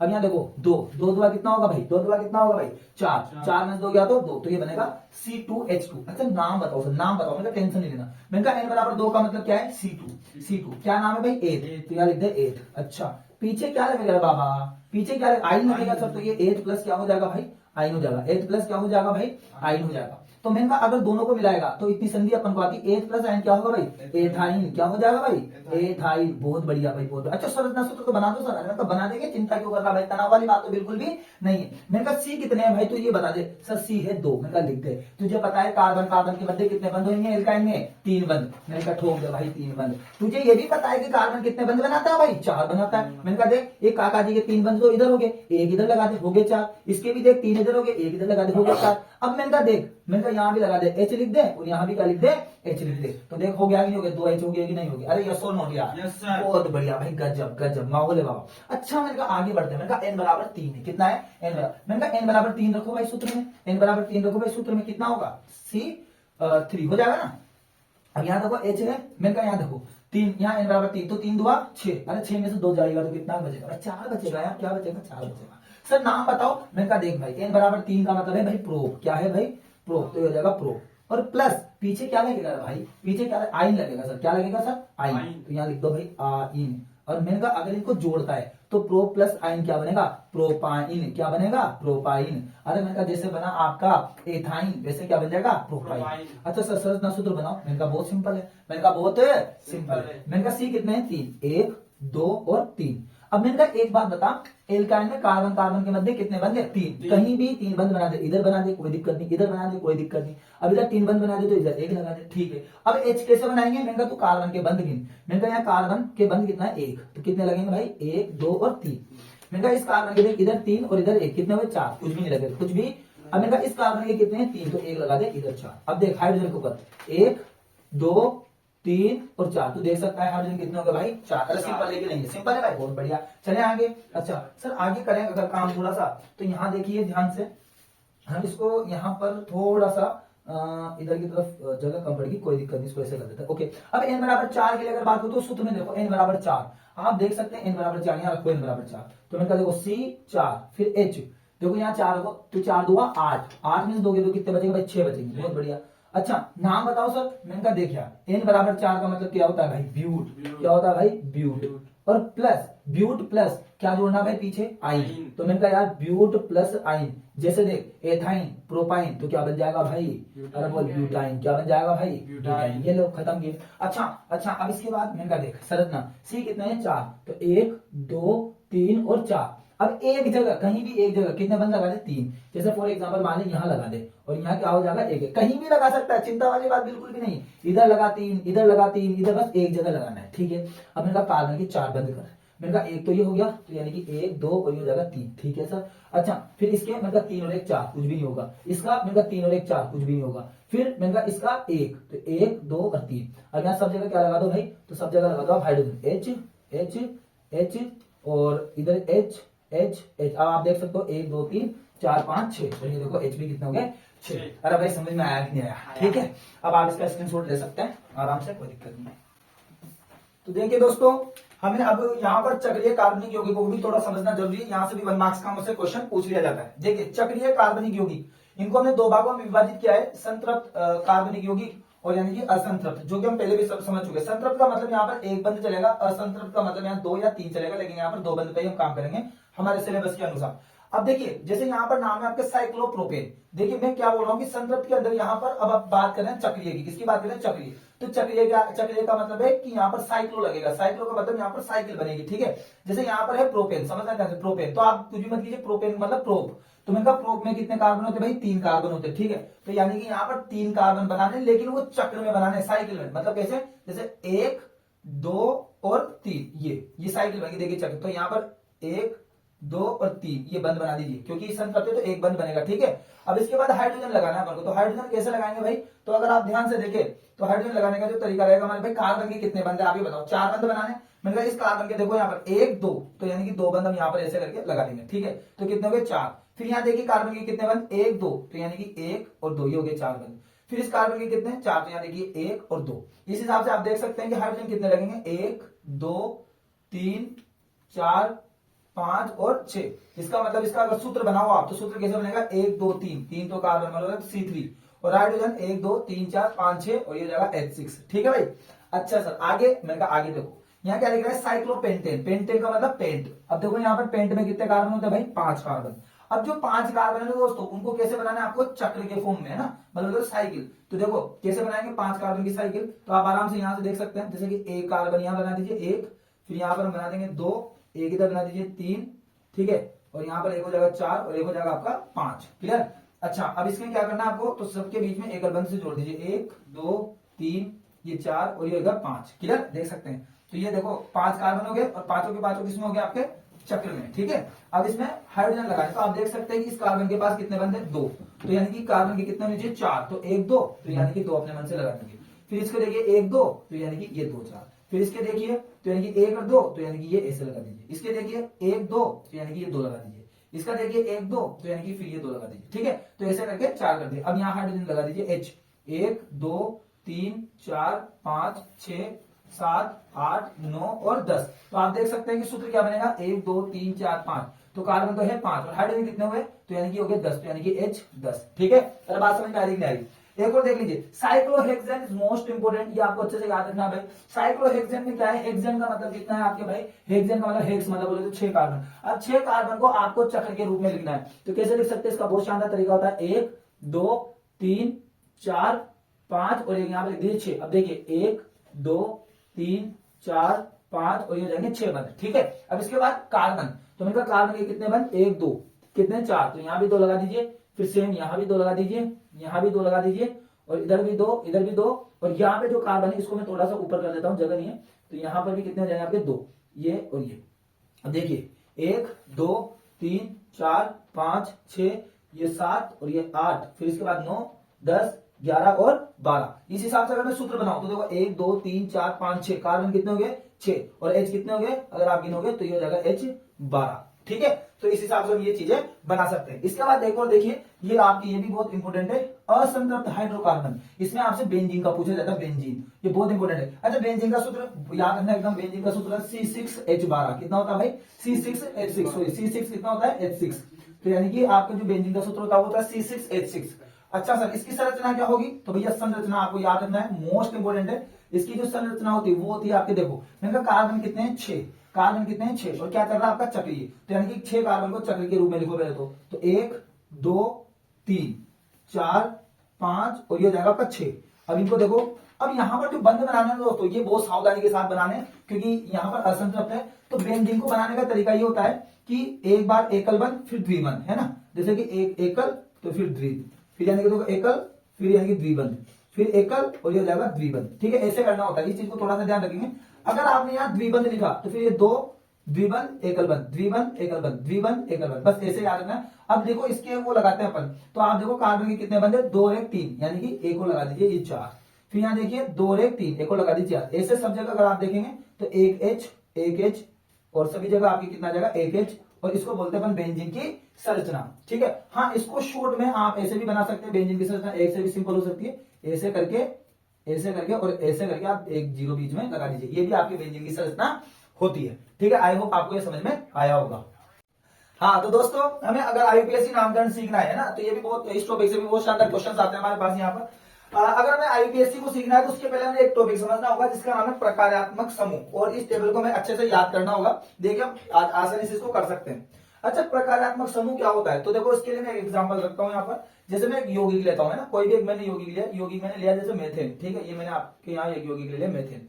अच्छा मेथेन का सूत्र क्या होता है, तो हम पढ़ चुके हैं, यानी कि CH4 होता है, ठीक है। अब CH4 की अगर मैं स्ट्रक्चर बनाऊं दोस्तों, इसकी संरचना बनाऊं, तो आपको पता है कि C और इसमें H4 है, तो मैं यहाँ पर 4H लगा दूंगा आराम से, 1 2 3 और 4, ठीक है। तो अब यहाँ पे डेफिनेशन को समझना दोस्तों, बहुत इजी से याद कर सकते हैं कि किसी यौगिक में, ये यौगिक है मेथेन आपके यौगिक है, किसी यौगिक में से हाइड्रोजन परमाणु का स्थान लेने वाला हाइड्रोजन परमाणु का स्थान लेने वाला, मतलब यहाँ पर 4 में से एक हाइड्रोजन हटेगा। जैसे कि मान लीजिए मैंने इस हाइड्रोजन को यहाँ से हटा दिया, ठीक है, तो ये हाइड्रोजन हटा दिया। अब अगर ये हाइड्रोजन हटेगा तो सीधी सी बात है कोई ना कोई परमाणु तो आएगा इसलिए, या फिर परमाणु का समूह आएगा। तो वो परमाणु समूह कुछ भी लगा सकता हूं, जैसे मैंने लगाया यहाँ पर OH, ठीक है। तो ये जो OH लगाया ना, इसको ही हम क्या बोलते हैं, प्रकार्यात्मक समूह कहते हैं। ये जो OH हमने लिखा है यहाँ पर, इसको क्या बोलते हैं दोस्तों, प्रकार्यात्मक समूह, प्रकार्यात्मक समूह बोलते हैं, ठीक है। तो मुझे आशा है कि आपको ये बहुत अच्छे से समझ में आया होगा, ठीक है। एक बार और मैं रिपीट करता हूं इसको, देखो किसी यौगिक में से, ये यौगिक है आपके हाइड्रोजन परमाणु का स्थान लेने वाला, इस हाइड्रोजन, यहाँ पर एक हाइड्रोजन था वो हटा और उस हाइड्रोजन की जगह कौन आ गया, OH। तो हाइड्रोजन का स्थान लेने वाला जो परमाणु का जो समूह है, इसी को हम क्या बोलते हैं, प्रकार्यात्मक समूह, ठीक है भाई दोस्तों। चलिए अब आगे हम पढ़ते हैं। देखिए यहाँ पर ये टेबल हमें बहुत अच्छे से याद करनी पड़ेगी। देखिए सबसे पहले हमें हेलोजन परमाणु याद रखते हैं। अच्छा, हेलोजन परमाणु हमारे सिलेबस में 2 ही दे रखे हैं भाई, एक तो दे रखा है क्लोरो, एक दे रखा है ब्रोमो। आपको पता होगा क्लोरो को हम Cl से व्यक्त करते हैं और ब्रोमो को हम Br से। ये टेबल आपको रखनी पड़ेगी। देखिए इसका कोई दूसरा जुगाड़ नहीं है, पर फिर भी हम समझ के करेंगे। देखिए हेलोजन परमाणु में कौन कौन आएंगे, क्लोरो और ब्रोमो। क्लोरो को किससे व्यक्त करेंगे बोलो, Cl से, और ब्रोमो को Br से। अच्छा, प्रकार्यात्मक समूह का फॉर्मूला क्या होगा, प्रकार्यात्मक समूह का मतलब भाई किसी भी यौगिक में से हाइड्रोजन का स्थान लेने वाला परमाणु समूह, ठीक है। तो यानी कि यहाँ पर जो प्रकार्यात्मक समूह रहेगा वो रहेगा आपका Cl और एक रहेगा आपका Br, ठीक है। अच्छा, अब ऑक्सीजन की बात करें, मतलब यानी कि अब ऐसी यौगिकों की बात करें दोस्तों जिसके अंदर ऑक्सीजन उपस्थित होता है। अच्छा, वो 4 है आपके, एक है एल्कोहल, एक है एल्डिहाइड, एक है कीटोन और एक है कार्बोक्सिलिक अम्ल। ये चारों में बहुत अच्छे से याद होने चाहिए। देखिए सबसे पहले क्या है आपके पास, एल्कोहल, ठीक है, एल्कोहल। तो आप यहाँ थोड़ा सा ध्यान रखेंगे भाई, एल्कोहल की अगर मैं बात करूं तो एल्कोहल का जो प्रकारात्मक समूह होता है वो होता है आपके OH। क्या होता है भाई, OH। इसको जो मैंने ऊपर भी आपको एग्जांपल से समझाया था, ठीक है। एल्कोहल का प्रकारात्मक समूह क्या होता है दोस्तों, OH, ठीक है। अच्छा, एल्डिहाइड की बात करें तो एल्डिहाइड का आपको याद रखना है CHO। क्या याद रखना है दोस्तों, CHO, ठीक है। अब इसको लिखने का जो तरीका होगा वो कैसा होगा, तो आप इसको लिखने का एक तरीका ऐसे रख सकते हैं। देखिए ये CHO है तो सबसे पहले आप C लिख दीजिए, ठीक है, और यहाँ पर एक H है तो आप यहाँ पर एक H बंद बना दीजिए, और एक क्या है यहाँ O। तो आपको पता है कि जो ऑक्सीजन है वो कार्बन के साथ कितने बंद बनाता है, द्विबंध। यहाँ डबल बॉन्ड करके द्विबंध करके O, और कार्बन के कितने बंद होने चाहिए, 4। तो 1 2 और 3 और एक यहाँ पर खाली छोड़ दीजिए। आप यहाँ H नहीं लिखेंगे, जो भी आएगा वो बाद में आ जाएगा, है ना। आपका जो यहाँ पर H था वो आपने लिख दिया, ठीक है। अच्छा, इसके बाद क्या है, कीटोन। तो भैया कीटोन जो है, कीटोन का जो फॉर्मूला होता है आपके, ये होता है आपके CO। क्या होता है दोस्तों, CO। अच्छा, CO को कैसे लिखे सर, मैंने कहा देखो इसको लिखने का जो तरीका होता है वही होता है, पहले आप C लिख दीजिए, और आपको पता है कि कार्बन और ऑक्सीजन के मध्य कितने बंद होते हैं आपके, द्विबंध। तो यहाँ पर लिख दीजिए डबल बॉन्ड O, और यहाँ पर ऐसे करके 2 डैश लगा दीजिए, ठीक है। यहाँ H नहीं लिखेंगे, जो भी आएगा वो बाद में आ जाएगा, बस आपको इतना सा ध्यान रखना है। यस और नो, दोनों में एक ही अंतर है। देखिए दोनों में एक ही अंतर है कि इसमें एक H है और इसमें एक H नहीं है, एल्डिहाइड और कीटोन में, ठीक है। अच्छा, कार्बोक्सिलिक अम्ल की बात करें, मैंने कहा कोई दिक्कत नहीं, तो हमने बहुत पढ़ा हुआ है। कार्बोक्सिलिक अम्ल का मतलब है यहाँ पर इसका प्रकार्यात्मक समूह रहेगा आपका COOH। क्या रहेगा दोस्तों, COOH। अब देखो इसको समझो, इसको कैसे लिखे। मैंने कहा बहुत सिंपल है। देखो सबसे पहली बात तो मैंने कहा इसमें क्या है, कार्बन है, ठीक है। अगर कार्बन है तो मैंने देखो यहाँ पर कार्बन लिख दिया, ठीक है। अब कार्बन में क्या है, एक ऑक्सीजन जुड़ा हुआ है यहाँ पर, देखिए एक ऑक्सीजन है। तो आपको तो पता है भाई ऑक्सीजन जो है कार्बन के साथ कितने बंध बनाता है भाई, द्विबंध बनाता है, मैंने बना दिया, ठीक है। अच्छा, इसके साथ एक और OH है, क्या है, OH। तो OH कहीं भी जुड़ जाएगा, यानी कि जैसे O और ये H यहाँ पर आराम से जुड़ जाएगा, ठीक है। और इधर की तरफ यहाँ पर आराम से ये एक बंद जो है वो खाली छूट जाएगा, ठीक है। तो इस हिसाब से आपको ये पूरी की पूरी जो सारणी है दोस्तों वो याद रखनी है। और अब हम सीखेंगे कि IUPAC नेम क्या होते हैं ना, आराम से, ठीक है। आप इसका स्क्रीनशॉट ले लीजिए। हाँ, तो देखिए दोस्तों, अब हमें कैसे पता चलेगा एक्चुअल में कि भाई हमें कौन सा फॉर्मूला यहाँ पर यूज करना है ना, इन चारों में से, 5 में से, ठीक है। तो आपको देखो मैं बताऊं, देखो यहाँ तो क्लोरो लिखा आ जाएगा ना, जैसे क्लोरो लिखा है ना तो आपको Cl लिखना है, और जैसे ब्रोमो लिखा है आपको Br लगाना है, ठीक है। लेकिन एल्कोहल का कैसे पता चलेगा, तो एल्कोहल में कुछ भी मत नहीं देखना, आपको जो आपको नाम देगा ना, नाम, उस नाम के पीछे यहाँ पर ओल आएगा। क्या आएगा, ओल। तो जैसे आपको नाम के पीछे लिखे ओल दिखे, क्या दिखे, ओल, जैसे मेथेनॉल, एथेनॉल, प्रोपेनॉल, तो जैसे ओल दिखे तो आप समझ जाना क्या लगाना है अपन को, OH। क्या लगाना है, OH। अच्छा, एल्डिहाइड का पता कैसे चलेगा, तो इसमें लगता है पीछे L। क्या लगता है, L। तो मतलब जैसे मेथेनेल, एथेनेल, प्रोपेनेल, ब्यूटेनेल, तो जैसे अपन को पीछे L दिखे तो अपन क्या लगा देंगे, तो CHO लगा देंगे, ठीक है, आराम से। अच्छा, इसके बाद कीटोन की बात करें तो कीटोन में क्या लगता है भाई, तो कीटोन में लगता है पीछे ओन। क्या लगता है, ओन। और आप पीछे देख भी सकते हैं, देखो इसमें ओन आ रहा है, तो आराम से याद रख सकते हैं, ओन। अच्छा, जैसे मेथेनॉल, एसीटोन है ना, तो इसमें जैसे ओन दिखे तो ओन दिखते अपन क्या लगा देंगे पीछे, CO। अच्छा, कार्बोक्सिलिक अम्ल की बात क्या करें तो आपने सुना हुआ है जैसे मेथेनोइक अम्ल, एथेनोइक अम्ल, प्रोपेनोइक अम्ल, तो पीछे क्या रहा है ओइक। तो इसका जो पीछे लगता है ना वो होता है आपका ओइक अम्ल। क्या लगता है आपका ओइक। तो जैसे आपको दिखे ओइक तो आप क्या लगा दोगे COOH। क्या लगा दोगे COOH। और ये चीज आपने पहले सेकंड चैप्टर में पढ़ी भी हुई है, जैसे मेथेनॉल पढ़ा हुआ है आपने, एथेनॉल पढ़ा हुआ है HCOOH है ना, और CS3COOH। तो कोई दिक्कत वाली बात बिल्कुल भी नहीं है। ठीक है, ओके। देखो स्टूडेंट्स, तो हम यहाँ पर IUPAC नामकरण सीख रहे हैं। ठीक है, तो हमारे एनसीईआरटी बुक में जितने भी एग्जांपल्स हैं हम सबको लेते हैं और फिर सीखते हैं। ठीक है, हमारे एग्जाम में जो क्वेश्चन है वो भी ऐसे आएगा, आपको यहाँ पर लिख के रखा मिलेगा और उसके बाद में उसको नाम बनाना है। ठीक है, अब देखिए जैसे कि यहाँ पर ये आया पहला क्वेश्चन, आप देखिए ध्यान से। तो अपन को क्या करना है, कुछ भी नहीं करना, सुनो। पहले आप कार्बन गिनो, कार्बन कितने हैं 1 2 3, कितने कार्बन है 3 कार्बन। ठीक, अब 3 कार्बन को यहाँ जाके देखो 3 कार्बन को क्या बोलते हैं, तो आप देखेंगे क्या बोलते हैं प्रोप। ठीक है, तो आपको समझ में आ गया प्रोप। अब प्रोप के बाद यहाँ देखो कि कार्बन कार्बन के बीच कितना बंद है, एकल बंद। तो आपको पता है कि जब कार्बन कार्बन के बीच में एकल बंद होता है तो वो क्या होता है आपका एल्केन। तो यहाँ पर आप प्रोप के पीछे क्या लगा दोगे एन, तो क्या बन जाएगा प्रोपेन। तो ध्यान रखो हमेशा कि जब भी पहले आपको सबसे पहले कार्बन देखने 1 2 3, 3 कार्बन को हम बोलेंगे प्रोप और एक बंद है तो अपन बोलेंगे इसको प्रोपेन। अगर सर द्विबंध होता तो प्रोपीन, अगर त्रिबंध होता तो प्रोपाइन। ठीक है, तो अभी हम क्या बोलेंगे इसको, हम बोलेंगे यहाँ पर इसको प्रोपेन। क्या बोलेंगे प्रोपेन। ठीक है, तो मैंने लिख दिया इसको प्रोपेन। अच्छा, प्लस अब आप ये देखो ध्यान से कि इसके पीछे इन सब में से कौन सा समूह लगा है, तो आप देखेंगे देखो यहाँ पर ये देखो Cl लगा हुआ है यहाँ पर, अगर आप ध्यान से देखें Cl है ना, और इस Cl को आप यहाँ पे देख सकते हो Cl। Cl को क्या बोलते हैं हमारे यहाँ पर, इसको बोलते हैं क्लोरो। क्या लगते हैं, क्या बोलते हैं क्लोरो। तो यहाँ पर प्रोपेन और ये हो जाएगा आपका क्या क्लोरो। ठीक, तो यहाँ पर हम आराम से लिख सकते हैं क्लोरो, है ना। तो ये हमें समझ में आ जाएगा आराम से, क्या हो जाएगा क्लोरो। ठीक है, ऐसे करके हमें इसको देखना है ना। लेकिन अभी इसको हम जब पढ़ेंगे तो क्या पढ़ेंगे भाई प्रोपेन क्लोरो, तो ये अच्छा नहीं लग रहा है ना भाई, देखो प्रोपेन, लेकिन इसको उल्टा पढ़ो क्लोरोप्रोपेन। तो क्लोरोप्रोपेन ज्यादा बेस्ट है। तो हम क्या करेंगे, ध्यान रखो एक चीज का ध्यान रखना आपको कि जो क्लोरो और ब्रोमो कभी भी आएंगे ना, क्लोरो और ब्रोमो कभी भी आएंगे तो ये दोनों जो है ये हमेशा आगे लगेंगे। कहां लगेंगे दोस्तों, आगे।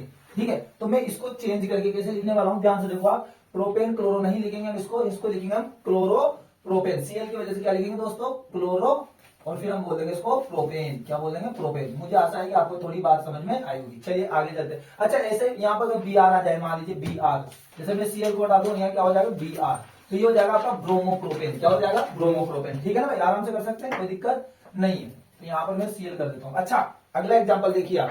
इस एग्जाम्पल के तहत अगर आप ध्यान से देखो तो देखो वापस कार्बन गिनो 1 2 3, 3 कार्बन का क्या हो जाएगा भाई प्रोप। मैंने कहा बंद कितना है 1, तो प्रोप का क्या हो जाएगा प्रोपेन। अगर एक बंदे तो क्या बोलेंगे प्रोपेन, दो बंदे तो प्रोपी, तीन बंदे तो प्रोपाइन। तो ये हो गया प्रोपेन। तो यहाँ लिख दीजिए सबसे पहले आप प्रोपेन। क्या लिख दीजिए प्रोपेन। ठीक है, अब प्लस मैं कहा इसमें देखो इनमें सब में से क्या दिख रहा है आपको पीछे, तो आप देख सकते हैं OH। देखो यहाँ OH दिख रहा है, तो यानी कि OH पे गोला कर दीजिए। अब OH का क्या होता है, मैंने कहा OH दिखता है, OH को क्या लिखोगे यहाँ पर, एल्कोहल का क्या लिखा ओल, तो यहाँ पर पीछे लगाना है आपको ओल। क्या लगाना है ओल। अब अगर आप इसको जोड़ेंगे तो देखो ये हो जाएगा प्रोपेन प्लस ओल, प्रोपेनोल। क्या हो जाएगा आपका प्रोपेनोल। ये हो गया आपका प्रोपेनोल, और ये आपका एकदम आंसर बन जाएगा। ठीक है भाई, एक और सीखते हैं, एक और सीखते हैं, आगे बढ़िए। अब जैसे इसको देखिए तीसरे नंबर के एग्जांपल को, मैंने कहा इसमें देखो कार्बन कितने हैं सर, वही 1 2 3, तो 3 कार्बन होने की वजह से वापस क्या हो जाएगा प्रोप, और यहाँ पर क्या है एक बंद, इसलिए क्या होता है। अच्छा, कार्बन कार्बन के बीच ही देखना, ध्यान रखना, ऐसा मत बोला कि सर यहाँ द्विबंध है ना, कार्बन कार्बन के बीच, कार्बन कार्बन के बीच, तो प्रोप 1 2 3, तो हो गया प्रोप, और एक बंद है इसलिए प्रोपेन। तो सबसे पहले तो आप लिख दीजिए यहाँ पे दोस्तों प्रोपेन। क्या लिख दीजिए प्रोपेन। अब यहाँ पर आप आराम से देखिए, यहाँ से देखिए पीछे की तरफ, आप इधर के देखो, इधर की जैसे यहाँ पे कार्बन के बाद देखा तो यहाँ भी लास्ट कार्बन कौन सा भाई, तो आप ये मत बोलो कि लास्ट कार्बन ये है, नहीं, आप ध्यान से देखो ये वाली स्ट्रक्चर, आप ध्यान से देखिए, इस वाली स्ट्रक्चर को आप ध्यान से देखो, कहीं दिखेगी आपको, तो देखिए ये जी है ना, C डबल बॉन्ड O और एक तरफ H, तो C यहाँ पर देखो डबल बॉन्ड O है ना, ये द्विबंध O और एक तरफ H, और एक तरफ खाली रहता है, ये रहा आपके खाली, तो ये किसमें आ जाएगा आपका एल्डिहाइड, और पीछे क्या लगेगा दोस्तों बोलो L।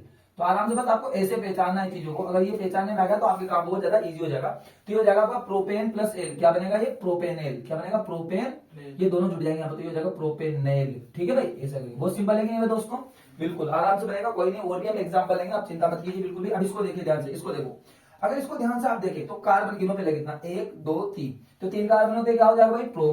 अच्छा, कार्बन कार्बन के बीच देखो, इसके और इसके बीच में एकल बंध, इसके और इसके बीच में एकल बंध, तो प्रोपेन। क्या बोलेंगे इसको प्रोपेन। तो मैं सबसे पहले लिखूंगा दोस्तों प्रोपेन। ठीक है, अब प्लस मैंने कहा यार ध्यान से देखो, मैंने कहा ध्यान से देखो, इधर पीछे कुछ भी नहीं दिख रहा है ऐसा कुछ भी, लेकिन यहाँ देखो C डबल बॉन्ड O है ना, देखो यहाँ, और इधर पीछे खाली खाली लग रहा है, तो ये देखो, इसको देखो ध्यान से ना, ये ऐसी स्ट्रक्चर नजर आ रही है नहीं आ रही आपको, आराम से देखो ये बीच में, तो आराम से अगर आप यहाँ पर देखें तो ये कुछ ऐसी स्ट्रक्चर है, किसकी है भाई, कीटोन की। किसकी है, कीटोन की। तो आपको पता है कि कीटोन का क्या लगेगा पीछे, ओन, तो यहाँ लगा दूंगा मैं ओन, क्या लगा दूंगा, ओन।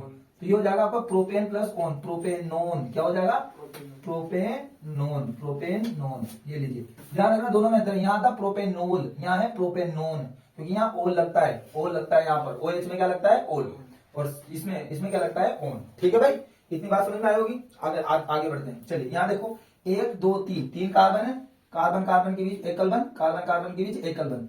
तो ये हो जाएगा आपका 3 कार्बन की वजह से प्रोप और एकल बंध की वजह से प्रोपेन। तो मैंने लिख दिया यहाँ पर आपका प्रोपेन। ठीक है सर, प्रोपेन लिख दिया। अब मैंने कहा प्लस, सर क्या जुड़ेगा, मैंने कहा देख, ध्यान से देख, ये वाली चीज देख ध्यान से, पीछे कुछ अलग से दिख रहा हो तो ये वाला पूरा स्ट्रक्चर ये देख, है ना। अगर इसको तू ध्यान से देखेगा तो ये देख, ये दिख रहा C double bond O O H और एक तरफ खाली, एक सी डबल बॉन्ड ओ, ये ऊपर नीचे कहीं हो सकता है, इसकी बिल्कुल भी चिंता नहीं करनी। तो सी डबल बॉन्ड ओ और ओ एच और इधर ये खाली। तो यानी कि आपको पता है किसका है, कार्बोक्सिलिक अम्ल का, कार्बोक्सिलिक अम्ल का।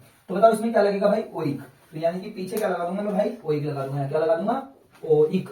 अब जैसे मैं ओइक लगाऊंगा तो उसको मिलाओ प्रोपेन प्लस ओइक, तो ये हो जाएगा हमारे प्रोपेनोइक अम्ल, प्रोपेनोइक अम्ल। बोलो क्लियर है कि नहीं भाई, बिल्कुल एकदम क्लियर है सर।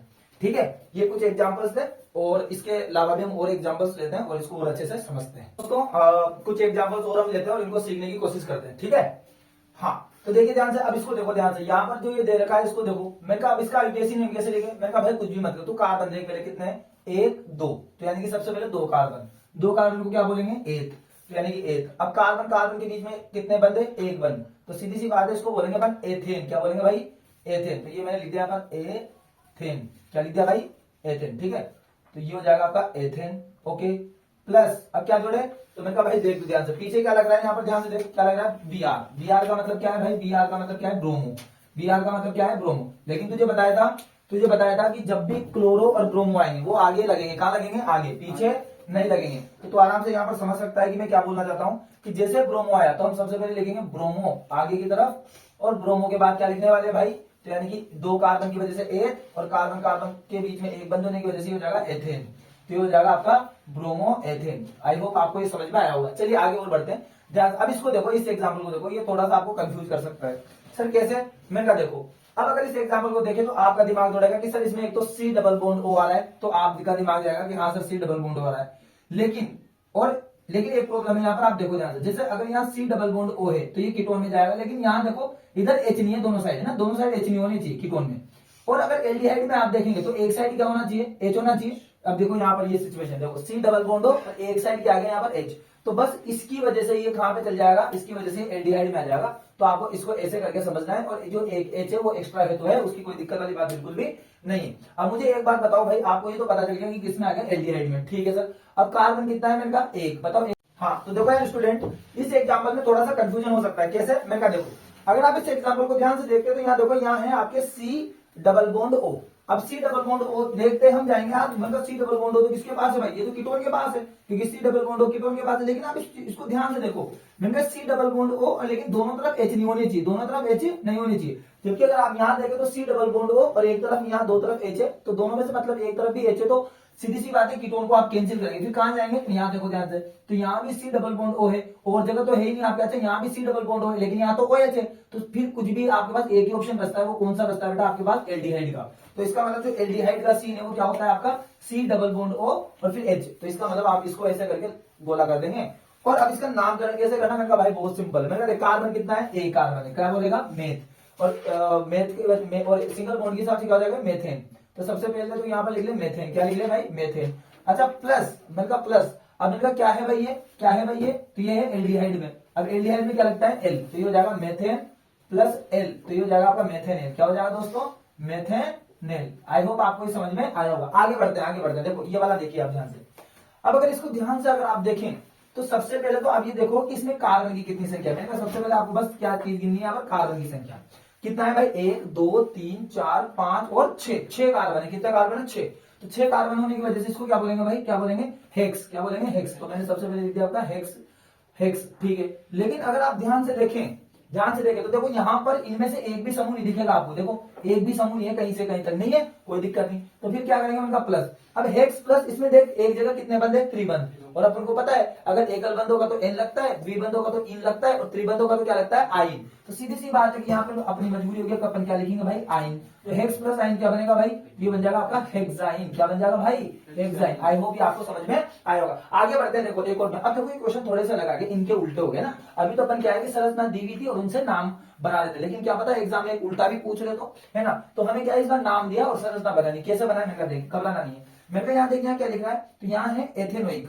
अब एथेनोइक होते आप जानते हो कि भाई इसमें आ जाएंगे ऑटोमेटिकली, ठीक है। ये ओइक इसमें देखो, यहाँ ध्यान से पीछे ओइक इसमें, ठीक है। तो ये चीज आएगी ऑटोमेटिकली दिमाग में, लेकिन इसको तोड़ो पहले। देखो ये आगे क्या है, एथेन। तो सबसे पहले आप लिखो एथेन, है ना, एथेन, और प्लस क्या हो जाएगा, ओइक, है ना, एथेन प्लस ओइक। अब एथेन प्लस ओइक लिखते, देखो संरचना बनाने में इजी होगा। कैसे, क्योंकि एथेन हमें पता है कि देखो यहाँ पर एथेन किस में आता है, एथेन ये दो में। तो एथेन का मतलब है दो कार्बन, एथेन का मतलब कितना है, दो कार्बन। तो आप सबसे पहले एक से करके दो कार्बन बना दो।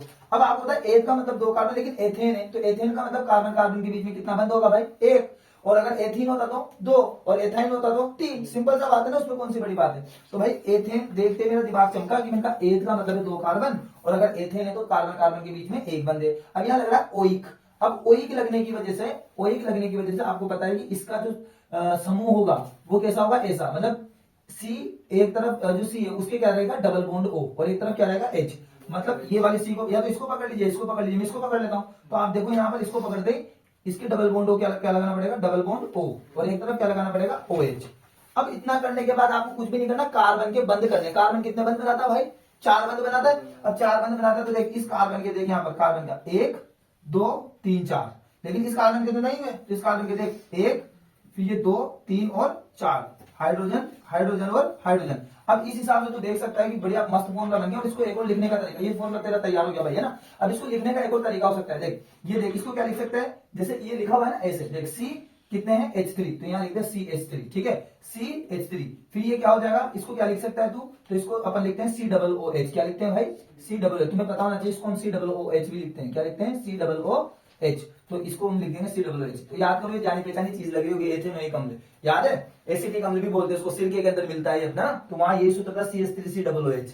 तो इसको लिखने का ये भी तरीका हो सकता है, यस और नॉट। चलो एक और बार आगे बढ़ते हैं, देखो बहुत समझना। अब यहाँ पर क्या लिख रहा है आपके, ब्यूटेनोन। क्या लग रहा है, मैंने इसको तोड़, मैंने कहा तोड़। देख एक तो है यहाँ पर ब्यूटेन और एक क्या है, ओन। तो इसको मैं ऐसे तोड़ दूंगा यहाँ पर, ब्यूटेन प्लस ओन। अरे आराम से पहचानने में आ जाएगा। तुम कहेगा सर कैसे तोड़ू, कैसे, मैंने कहा आराम से देखा, देख ओन आ रहा है पीछे, ब्यूटेनोन है ना, नोन है ना, तो ओन आ रहा है भाई। ओन किस में आएगा, कीटोन में, पहचानने में आ जाएगा। तो मैंने इसको तोड़ दिया, ब्यूटेनोन को ब्यूटेन प्लस ओन। अब जैसे मैंने ब्यूटेन प्लस ओन किया, बहुत इजी हो जाएगा कि ब्यूटेन का मतलब देखो यहाँ ब्यूटेन है, ब्यूटेन में क्या था, ब्यूट। ब्यूट का मतलब कितने कार्बन भाई, कितने कार्बन है भाई, चार कार्बन। कितने हैं बोल, चार। अब चार कार्बन है तो सबसे पहले चार कार्बन लिखिए, एक दो तीन और चार। अब मैंने कहा ब्यूटेन है, ये ब्यूटेन है, एन होने की वजह से कार्बन कार्बन के बीच में कितना बंद बनेगा भाई, तो एक बंद बनेगा। तो सब जगह एक बंद बना ले। अच्छा अब इसका मतलब मैंने कहा भाई पीछे क्या है, ओन। अब ओन होने की वजह से तू देख कहां पे ओन, तो ओन है यहाँ पर, मतलब कीटोन में। मतलब समूह कैसा रहेगा, तो समूह रहेगा भाई सी के, एक कोई सा भी सी पकड़ ले, कोई सा भी, कोई दिक्कत वाली बात नहीं, किससे भी मतलब नहीं, एक कोई सा भी सी पकड़ ले और उसकी एक तरफ क्या लगा ले, डबल बॉन्ड हो। जैसे कि मेरी इच्छा हुई कि भाई मैं इसको पकड़ूं, तो यहाँ पर डबल बॉन्ड ओ लगा दे, और इधर देख आराम से एच है नहीं है ना, एच नहीं होना चाहिए, इस चीज का ध्यान रखना है। ओके, तो मैंने यहाँ लगा दिया, और हमेशा बीच में लगाया इस चीज को ना, आइट साइड में मत लगाना, क्योंकि आइट साइड में लगाते एच आ जाएगा, क्या आ जाएगा, और एच आते ही दिक्कत हो जाएगी कि हम किस में पहुंच जाएंगे, आपके एल्डिहाइड में। तो हमेशा ध्यान रखो कि जब भी ओ डबल बॉन्ड ओ जब भी ऑन हो, तो ये जो सी के डबल बॉन्ड ओ लगाना है ना आपको, तो वो बीच में लेना। कहां लेना बेटा, बीच में। अच्छा अब क्या करना है, मैंने कहा कार्बन कितने बंद बनाता है, चार बंद, तो इसके चार बंद कंप्लीट हो। देखो जैसे सी है, एक ही है, तो यहाँ पर एक दो तीन। अच्छा इसके एक दो, तो एक और दो पर लग जाएंगे। इसके देखो एक दो तीन चार कंप्लीट हो गए। अच्छा इसके, तो इसका एक ही है, एक दो और तीन, तो मतलब यहाँ पर एच एक दो तीन चार पांच छह सात, और ये हो जाएगा आपका आठ। ठीक है, अब इस फॉर्मूले को लिखने का एक और तरीका हो सकता है। सर क्या, वैसे ये आंसर सही है, लेकिन एक और तरीका। मैंने कहा इसको देखो, ये क्या है, CH3, कितना है भाई, CH3। फिर इसके बाद इसको देखो, ये क्या है, CH2, तो ये हो जाएगा आपका CH2। फिर इसके बाद तीसरे को देखो, ये क्या है आपका CO, ओनली क्या लिखेंगे इसको, CO, क्योंकि एक भी H नहीं है, CO। और इसके बाद इसको क्या लिख सकते हैं दोस्त, CH3, क्या लिख सकते हैं, CH3। तो ये भी इसको लिखने का एक तरीका हो सकता है। ठीक है भाई, तो ये 10 एग्जाम्पल्स आपको पढ़ के चल जाने हैं, ये 10 एग्जाम्पल आपको पढ़ के चल जाने। क्या हुआ, अच्छा 11 एक और बच गया। हाँ तो एक और यहाँ पर हमारे बचा हुआ है हेक्सेनेल। क्या लिखा हुआ है हमने? हेक्सेनेल। तो दोस्तों अब ये आप होमवर्क के लिए लिखें इसको, है ना, होमवर्क किसके लिए ये दोस्तों? होमवर्क के लिए, ठीक है। इसके अलावा आप अगर आपको नहीं आया तो आप कमेंट सेक्शन में हमें लिखें, हम आपको बताएंगे, पर आप इसको होमवर्क के लिए करें, ठीक है। तो ये 10 एग्जाम्पल जो है, 10 से 11 एग्जाम्पल आप पढ़ के चल जाइए, इन्हीं में से आपके एग्जाम में बैठेगा, ये 100% गारंटी है, ठीक है भाई। ओके तो स्टूडेंट्स देखिए, अब हम इस चैप्टर का एक और इंपॉर्टेंट टॉपिक पढ़ने जा रहे हैं। टॉपिक का नाम है हमारे कार्बनिक यौगिकों के रासायनिक गुणधर्म। देखिए दोस्तों यार, मैं आपको एक बात बता रहा हूं कि इस टॉपिक के अंदर हमें 4 अभिक्रियाएं पढ़नी है, ठीक है। दहन अभिक्रिया, दूसरे नंबर पर ऑक्सीकरण अभिक्रिया, संकलन अभिक्रिया और प्रतिस्थापन अभिक्रिया।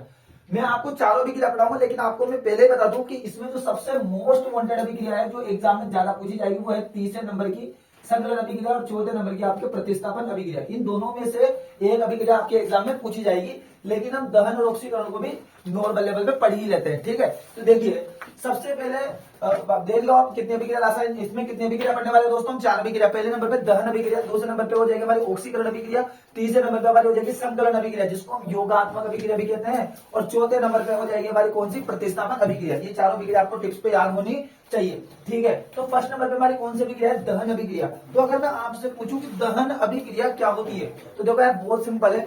दहन अभिक्रिया का मतलब क्या है? जिसमें दहन हो, मतलब यदि किसी भी पदार्थ का पूर्ण रूप से दहन हो। क्या?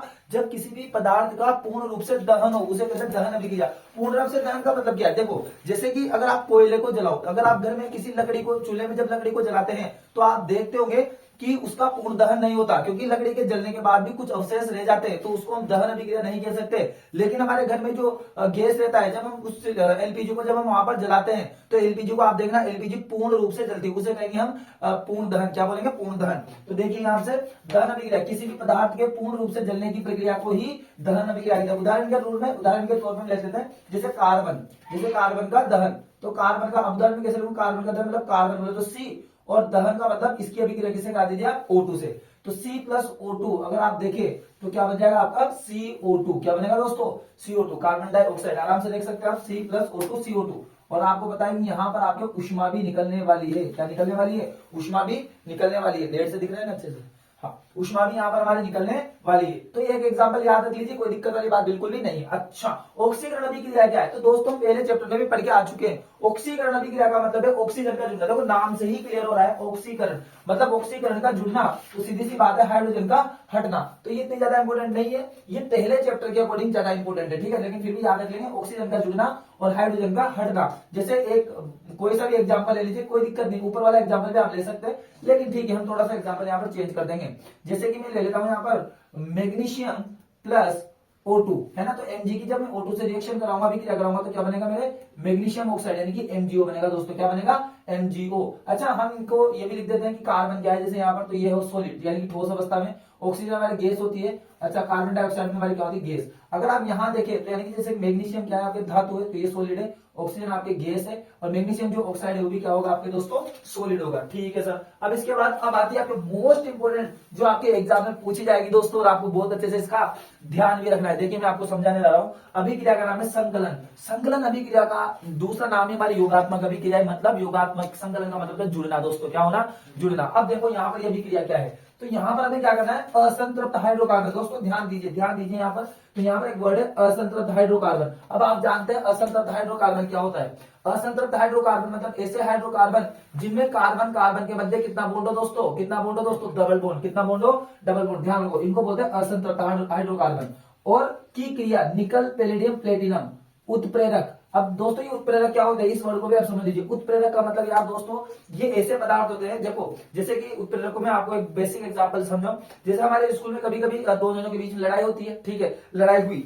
अब लड़ाई होने का मतलब ये अभिक्रिया हो रही है। अब यहाँ पर दो प्रकार के बंदे होते हैं या दो प्रकार के इंसान होते हैं, दो प्रकार के स्टूडेंट्स होते हैं। एक तो वो जो उनकी लड़ाई को घटा दे, और एक वो जो उनकी लड़ाई को बढ़ा दे, है ना। कि जैसे कि अगर मान लो जैसे दो स्टूडेंट के बीच में लड़ाई हुई, तो एक स्टूडेंट आएगा और उनको समझाएगा और उस लड़ाई को कम कर देगा, तो ये भी उत्प्रेरक कहलाएगा। और मान लो दो स्टूडेंट की लड़ाई हो रही है और एक स्टूडेंट आता है और वो बीच में और उनको भड़काने का काम करता है, उकसाने का काम करता है, जिससे लड़ाई और बढ़ जाएगी यानी कि अभिक्रिया और तेज हो जाएगी। इसको भी हम क्या बोलेंगे? उत्प्रेरक बोलेंगे। तो दोस्तों उत्प्रेरक क्या होता है? उत्प्रेरक ऐसे पदार्थ होते हैं जिन्हें किसी भी अभिक्रिया में डालने पर वो अभिक्रिया को या तो बढ़ा देते हैं या अभिक्रिया को घटा देते हैं। आई होप आप इस चीज को समझ पा रहे होंगे, ठीक है। ओके, तो यानी कि यहां तक हमने बात को क्लियर कर लिया। अच्छा, की उपस्थिति में H2 से कराते हैं, हाइड्रोजन से कराते हैं तो संतृप्त हाइड्रोकार्बन। अब संतृप्त हाइड्रोकार्बन का मतलब ऐसे हाइड्रोकार्बन जिनमें कार्बन कार्बन के मध्य एकल बंध हो। क्या हो? एकल बंध हो। हम पहले ही पढ़ के आ चुके हैं। अगर आपको असंतृप्त और संतृप्त अच्छे से पढ़ना है दोस्तों तो मेरी पुरानी वीडियोस को देखिए आप, इसी पार्ट में है, आपको अच्छे से समझ में आएगा वहां पर। ठीक है, करा बनते हैं, इससे संकलन अभिक्रिया बोलते हैं। देखो एक बार और अच्छे से समझते हैं क्या है संकलन अभिक्रिया। जब असंतृप्त हाइड्रोकार्बन की क्रिया निकल पैलेडियम प्लेटिनम, इसको आप याद रख सकते हो ट्रिक से, नी पढ़ोगे तो पिटोगे। आराम से, ये बहुत सिंपल तरीका है इसको याद रखने का, एकदम से। देखो नी का मतलब निकल, पढ़ोगे तो यानी कि पीडी, तो पीटोगे मतलब पीटी, नी पढ़ोगे तो पीटोगे। आराम से याद रख सकते हो दोस्तों। अब देखो जब असंतृप्त हाइड्रोकार्बन, तो सबसे पहले मैं असंतृप्त हाइड्रोकार्बन लेता हूं दोस्तों, है ना। तो असंतृप्त हाइड्रोकार्बन हम ले लेंगे आपकी क्या, तो देखिए एथीन ले लेते हैं दोस्तों, यानी कि ये लेते हैं सी डबल बॉन्ड सी, और ये ऐसे करके मैंने ये ले लिया आपका असंतृप्त हाइड्रोकार्बन।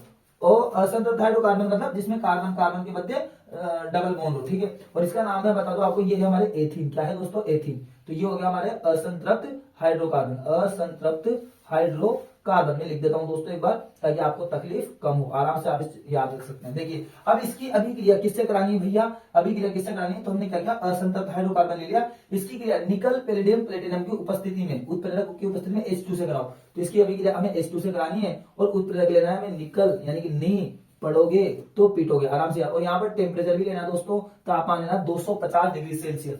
अब दोस्तों देखो ध्यान से, मैं क्या बोल रहा हूँ, जैसे यहाँ 1 2 3 4 चार हाइड्रोजन है, लेकिन ये 2 हाइड्रोजन भी जब इसमें जुड़ेंगे तो ये कितने हो जाएंगे, 6। और आपको पता है 6 हाइड्रोजन होने का मतलब है 2 में से एक बंध टूटेगा, 2 में से एक बंध टूटेगा। तो इसी स्ट्रक्चर को बना दीजिए, इसी संरचना को आप बना दीजिए। बस आपको क्या करना है, कार्बन कार्बन के बीच में जो 2 बंध है, द्विबंध है, इसको एकल कर देना है। क्यों कर देना है? क्योंकि यहाँ पर कौन सा हाइड्रोकार्बन बनेगा, संतृप्त। संतृप्त में कार्बन कार्बन के मध्य एकल बंध होता है। ठीक है, अब देखो जैसे कार्बन कार्बन के मध्य 2 से एक बंध होगा, तो 4 हाइड्रोजन तो ये है और 2 ये है, तो 4 2 6 लगाना पड़ेगा, जो कि ऐसे इस प्रकार आप लगा सकते हैं। इतने समझदार आप है। 1 2 3 4 5 और 6, और ये बन गया आपका एथीन से एथेन। क्या बन गया दोस्तों? ये एथेन। आराम से देख सकते हैं आप, आराम से देख सकते हैं, 2 कार्बन है, और तो C2H6 जो कि होता है हमारा एथेन। और एथेन यानी कार्बन कार्बन के बीच में एकल बंध होने की वजह से ये होता है आपका संतृप्त हाइड्रोकार्बन। क्या होता है दोस्तों? ये संतृप्त हाइड्रोकार्बन, संतृप्त हाइड्रोकार्बन ये आपके बन जाएगा इजीली। यस और नॉट भाई, है ना। तो मुझे आशा है कि आपको समझ में आया होगा। एक बार मैं और रिपीट कर देता हूँ, बहुत इंपॉर्टेंट अभिक्रिया है, ये मतलब एग्जाम में आएगी।